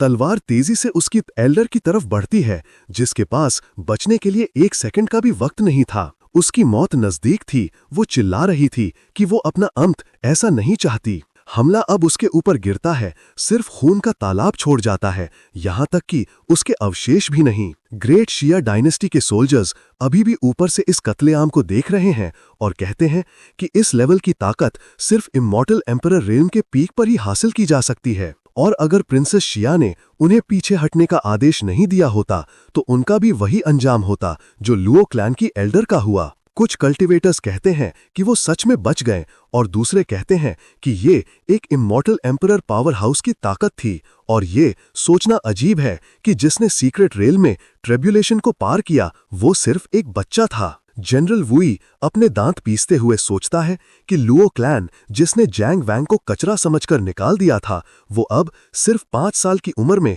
इमॉर्टल एम्परर रेल्म के पीक पर पहुंच गया है। कहता है कि उन्होंने यानी लुओ क्लैन ने उसे कई बार गुमराह किया। आरएमसी उड़ने वाली नाव की तरफ बढ़ता है, फिर वो लैंड करता है और कमांडर को सीनियर कहकर सलाम करता है। कहता है कि वो उन गुनहगारों को मारने में बिजी था जिन्होंने उसकी मां की बेइज्जती की थी और उनकी मौजूदगी पर ध्यान नहीं दिया। उन्हें कहता है कि वो उनसे दिल से माफी मांगता है। ग्रेट सिया का कमांडर आरएमसी को उठने के लिए कहता है कि उसने यानी कमांडर ने उसके अद्भुत एक्सेप्शनल टैलेंट के बारे में बहुत पहले से सुना था और आज उसने सच में ये नज़ारा अपनी आंखों से देखा है। कमांडर अब उसके आने का मकसद पूछता है और सबसे बड़ी राजकुमारी यानी एल्डेस्ट प्रिंसेस के इस लड़ाई को रिकॉर्ड करने का कारण पूछता है, जो एक तरफा कत्लेआम के अलावा कुछ नहीं था। हमारा एमसी अब अपनी नजर उसके यानी सिया के हाथ में स्पिरिचुअल स्टोन की तरफ करता है। खुद सीधा खड़ा होता है, कहता है कि ये जाहिर है कि ह्यूमन एम्परर के साथ उसके यानी एमसी और प्रिंसेस शिया के बीच मैरिज कॉन्ट्रैक्ट यानी शादी के समझौते के बारे में बात करनी है। वो पूछता है कि क्या वो उसे पहले वाला स्पिरिचुअल जेड पेंडेंट दे सकती है। वो इस सवाल से काफी शॉक्ड थी। पूछती है कि क्या ये सच में अभी इसका समय है, जिस पर वो रिकॉर्डिंग स्टोन की तरफ इशारा करते हुए कहता है कि ये मैसेज ह्यूमन एम्परर के लिए था। उसे ग्रेट सिया का बूढ़ा गाइजर कहते हुए कहता है कि वो उसकी बेटी का जेड पेंडेंट ले रहा है और उसे यानी एम्परर को इस टोकन को मैरिज कॉन्ट्रैक्ट के फिर से स्थापित होने का सबूत मानना चाहिए। तेजी से अपना रवैया बदलते हुए वो अब धमकी भरे अंदाज में कहता है कि वो बस उम्मीद करता है कि एक दिन जब वो ग्रेट सिया को अपने रिश्ते के तोहफे पेश करेगा तो वो यानी एम्परर उन सभी लोगों को जिन्होंने एंगेजमेंट तोड़ने में हिस्सा लिया था उन्हें उसके महल के बाहर बांध कर रखेंगे, हमारे हीरो के लिए एक रिटर्न गिफ्ट के तौर पर। वो कंफ्यूजन में उसकी तरफ देखती है, उससे पूछती है कि वो क्या बात कर रहा है। वो उसके बिट्रोथल गिफ्ट्स और रिटर्न गिफ्ट्स वाली बात को मना करती है क्योंकि वो इस एज में अभी भी एक बच्चा है। जैंग वोंग इनोसेंट बनने का नाटक करते हुए रिप्लाई करता है और मानता है कि वो गलत था और उसे एल्डर सिस्टर शा बुलाता है। फिर वो जनरल्स की तरफ मुड़ता है और उनसे कहता है कि ग्रैंड प्रिंसेस को एस्कॉर्ट करें और उन्हें सेफली डिवाइन डायनेस्टी वापस ले जाएं। जाने से पहले वो उसे जेड पेंडेंट वापस करती है और ध्यान से समझाती है कि एक बार जब वो इसमें स्पिरिचुअल एनर्जी इन्फ्यूज करेगा तो ये 6 घंटे के लिए उसका ऑरा पूरी तरह छुपा देगा। वो उसे एडवाइस देती है कि भागने के लिए इसका यूज सही टाइम पे करे। जैंग वोंग अपने मास्टर से इंटरनली कम्युनिकेट करता है। वो उसे बताती है कि उसकी परफॉर्मेंस बुरी नहीं थी, लेकिन वॉर्न करती है कि इंसेंस स्टिक का बर्निंग टाइम यानी जो फॉर्मेशन उसे प्रोटेक्ट कर रहा है उसका टाइम खत्म होने वाला है। वो उसे रीअश्योर करता है और कंफर्म करता है कि उसके पास पहले से एक सॉलिड एस्केप प्लान है। जैंग वोंग प्रिंसेस को फेयरवेल बोलता है, अनाउंस करता है कि वो अब जाएगा और उनकी अगली मीटिंग इमॉर्टल पैलेस के ग्रैंड कॉम्पिटिशन में होगी। वो परेशानी में रिप्लाई करती है, उसे कहती है कि बस इस मुसीबत से बचने पे फोकस करे और तुरंत चला जाए। उसके जाने के बाद वो डिसाइड करती है कि उन्हें भी जल्दी वापस जाना चाहिए, ये सोचते हुए कि लुओ क्लैन क्या कर सकता है। जैसे ही शिया डायनेस्टी के शिप्स उड़ते हैं, अचानक एक वायलेंट थंडरस्टॉर्म आ जाता है और एक सोल्जर वार्निंग चिल्लाता है कि इमेंस पावर के साथ कोई आ रहा है। एक सोल्जर तुरंत नए आने वाले को पहचान लेता है और चिल्लाता है कि ये लुओ क्लैन का ओल्ड एंसेस्टर है। जनरल शाह कंफर्म करता है कि कौन आया है। प्रिंसेस शेंग चियान आगे बढ़ती है और उसे सेज लुओ कहकर एड्रेस करती है, पूछती है कि वो बिना रीजन उनके डिवाइन शिप पर अटैक क्यों कर रहा है, और उसे याद दिलाती है कि उनके दो फोर्सेस के बीच जेनरेशन से फ्रेंडली रिलेशंस रहे हैं। गुस्से में भरा लुओ एंसेस्टर सामने आता है और श्यामिंग चियान से पूछता है कि सीक्रेट रेल में एग्जैक्टली क्या हुआ था, और रिवील करता है कि लुओ ताओंग, लू डोंग और एल्डर लू वानू के सोल लैंप्स बुझ चुके हैं। वो रूडली जवाब देती है, सेज लुओ को डेयरिंग बोलती है और याद दिलाती है कि ग्रैंड प्रिंसेस होने के नाते वो लुओ क्लैन वो कोई भी एक्सप्लेनेशन देने के लिए ऑब्लिगेटेड नहीं है। एंसेस्टर का गुस्सा बढ़ जाता है, वो डिमांड करता है कि वो ये एरोगेंस बंद करे और चिल्लाता है, पूछता है कि किलर कौन है। जनरल शिया बीच में आता है, लॉर्ड लुओ को वार्न करता है कि अपनी हद में रहे और डिक्लेयर करता है कि कोई भी आगे का कदम ग्रेट शिया डायनेस्टी के खिलाफ डिक्लेरेशन ऑफ वॉर माना जाएगा। डेक पर शिया डायनेस्टी के सोल्जर्स अपने स्पीयर्स निकालकर रेडी हो जाते हैं और वॉर क्राई देते हैं। लुओ क्लैन का एंसेस्टर लुओ तांगकोंग जनरल का मजाक उड़ाता है, उसे रूड और लोली बोलता है। प्रिंसेस उसका पूरा नाम चिल्लाती है, लुओ तांगकोंग, और उसे अक्यूज करती है कि वो अपना रैम्पेज कंटिन्यू कर रहा है और पूछती है कि क्या वो लुओ क्लैन और शिया डायनेस्टी के बीच वॉर शुरू करने की रिस्पॉन्सिबिलिटी लेने को तैयार है। लुओ तांगकोंग आखिरी बार पूछता है कि उसके क्लैन सोल्जर्स के साथ क्या हुआ और क्लैन एल्डर को किसने मारा। वो पलट के कहती है कि लुओ क्लैन ही बोल्ड हो गया है, जो शिया डायनेस्टी को बुली करने की हिम्मत कर रहा है और वो बिना सोचे समझे वीक लोगों पर अटैक कर रहे हैं। फिर वो अनाउंस करती है कि उसे पहले से पता है कि उसके क्लैंसमैन को किसने मारा, लेकिन वो उसे चैलेंज करती है कि अगर दम है तो उसे एक शब्द भी बुलवा कर दिखाए। लुओ तांगकोंग धमकी देता है कि अगर वो बोलने से मना करेगी तो उसे फोर्स करना पड़ेगा। वो जवाब देती है कि वो उससे डरती नहीं है और अपने जनरल्स को ऑर्डर देती है कि ग्रेट शिया डायनेस्टी का इंपीरियल सील समन करने में उसकी मदद करें। जनरल्स तुरंत रिस्पॉन्ड करते हैं, प्रिंसेस के साथ मिलकर एक रिचुअल करते हैं जो डायनेस्टी की पावर रिप्रेजेंट करने वाले एक मैसिव गोल्डन ड्रैगन को समन करता है। लुओ तांगकोंग शॉक हो जाता है, सोचता है कि शिया एम्परर ने अपनी बेटी को इतना पावरफुल सील यूज करने की परमिशन कैसे दी। लुओ तांगकोंग शिया डायनेस्टी के ड्रैगन वेन का इमेंस प्रेशर फील करता है और रियलाइज करता है कि वो अकेले पूरी डिवाइन डायनेस्टी की पावर का सामना नहीं कर सकता। ड्रैगन की पावर के साथ प्रिंसेस उसे वार्न करती है कि शिया डायनेस्टी का इंपीरियल क्लैन ने कभी दुश्मन के आगे सरेंडर नहीं किया है। वो धमकी देती है कि वो उसका सर ले लेगी, चाहे इसके लिए उसे अपनी डिवाइन सोल ही क्यों ना खोनी पड़े अगर उसने उनका रास्ता रोका। वो उसे विड्रॉ करने का आखिरी मौका देती है। लुओ तांगकोंग गुस्से में घूरता है और डिक्लेयर करता है कि ये मैटर यहां खत्म नहीं होगा। वो ऐड करता है कि लुओ क्लैन आज की ह्यूमिलिएशन याद रखेगा और फिर रिट्रीट कर जाता है। जैसे ही वो जाता है, प्रिंसेस थकान से लड़खड़ाती है। जनरल्स उसे सपोर्ट करने के लिए दौड़ते हैं, उसे तुरंत आराम करने को कहते हैं, एक्सप्लेन करते हैं कि इंपीरियल सील को जबरदस्ती एक्टिवेट करने से उसकी बॉडी पर ह्यूज स्ट्रेन पड़ता है। वो उन्हें रीअश्योर करती है कि ये सिंपल है, उसने ड्रैगन वेन की पावर पूरी तरह अवेकन नहीं की थी, इसलिए उसकी डिवाइन सोल ठीक है, बस उसकी स्पिरिचुअल एनर्जी खत्म हो गई है और थोड़ा रेस्ट करने के बाद रिकवर हो जाएगी। वो सोचती है कि लुओ क्लैन की हिम्मत बढ़ती जा रही है, वो ऐसे एक्ट कर रहे हैं जैसे डेजोलेट एंशिएंट इमॉर्टल रेल्म के मालिक वही हैं, और उसे लगता है कि वो अपने हैवी लॉसेस का मैटर इतनी आसानी से नहीं जाने देंगे। प्रिंसेस उस रिकॉर्डिंग स्टोन को पकड़ती है जिसमें सारे इवेंट्स रिकॉर्ड हुए थे और सोचती है कि जब उसके पिता एम्परर ये रिकॉर्डिंग देखेंगे तो वो डेफिनेटली अपना डिसीजन लेंगे। दूसरे सीन में लुओ क्लैन के हॉल के अंदर ओल्ड एंसेस्टर अपने एक फॉलोअर से पूछता है कि सीक्रेट रेल्म में किलर के केस को इन्वेस्टिगेट करते वक्त क्या उसे कुछ स्पेसिफिक मिला। फॉलोअर रिपोर्ट करता है कि सीक्रेट रेल्म के बाहर का बैटलफील्ड बुरी तरह डैमेज हो गया था और सिर्फ यही क्लू है कि अटैकर एंशिएंट एम्परर रेल्म के पीक पर था और कोई एविडेंस नहीं मिला। एंसेस्टर इंटरेस्ट के साथ उसे देखता है और कंटिन्यू करने को कहता है। फॉलोअर अपनी रिपोर्ट आगे बढ़ाता है, एक्सप्लेन करता है कि ईस्टर्न रीजन इन्वेस्टिगेट करते हुए उसे पता चला कि 5 साल पहले जैंग क्लैन की टेरिटरी में एक डिवाइन चाइल्ड पैदा हुआ था। वो ऐड करता है कि उसके बर्थ के टाइम हैरान करने वाले हेवनली विजन्स दिखे थे।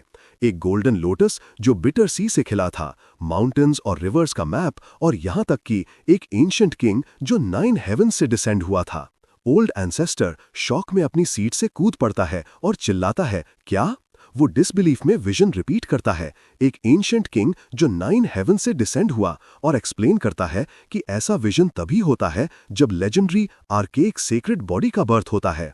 वो फॉलोअर से परेशानी में पूछता है कि क्या ये सिर्फ अफवाहें हैं।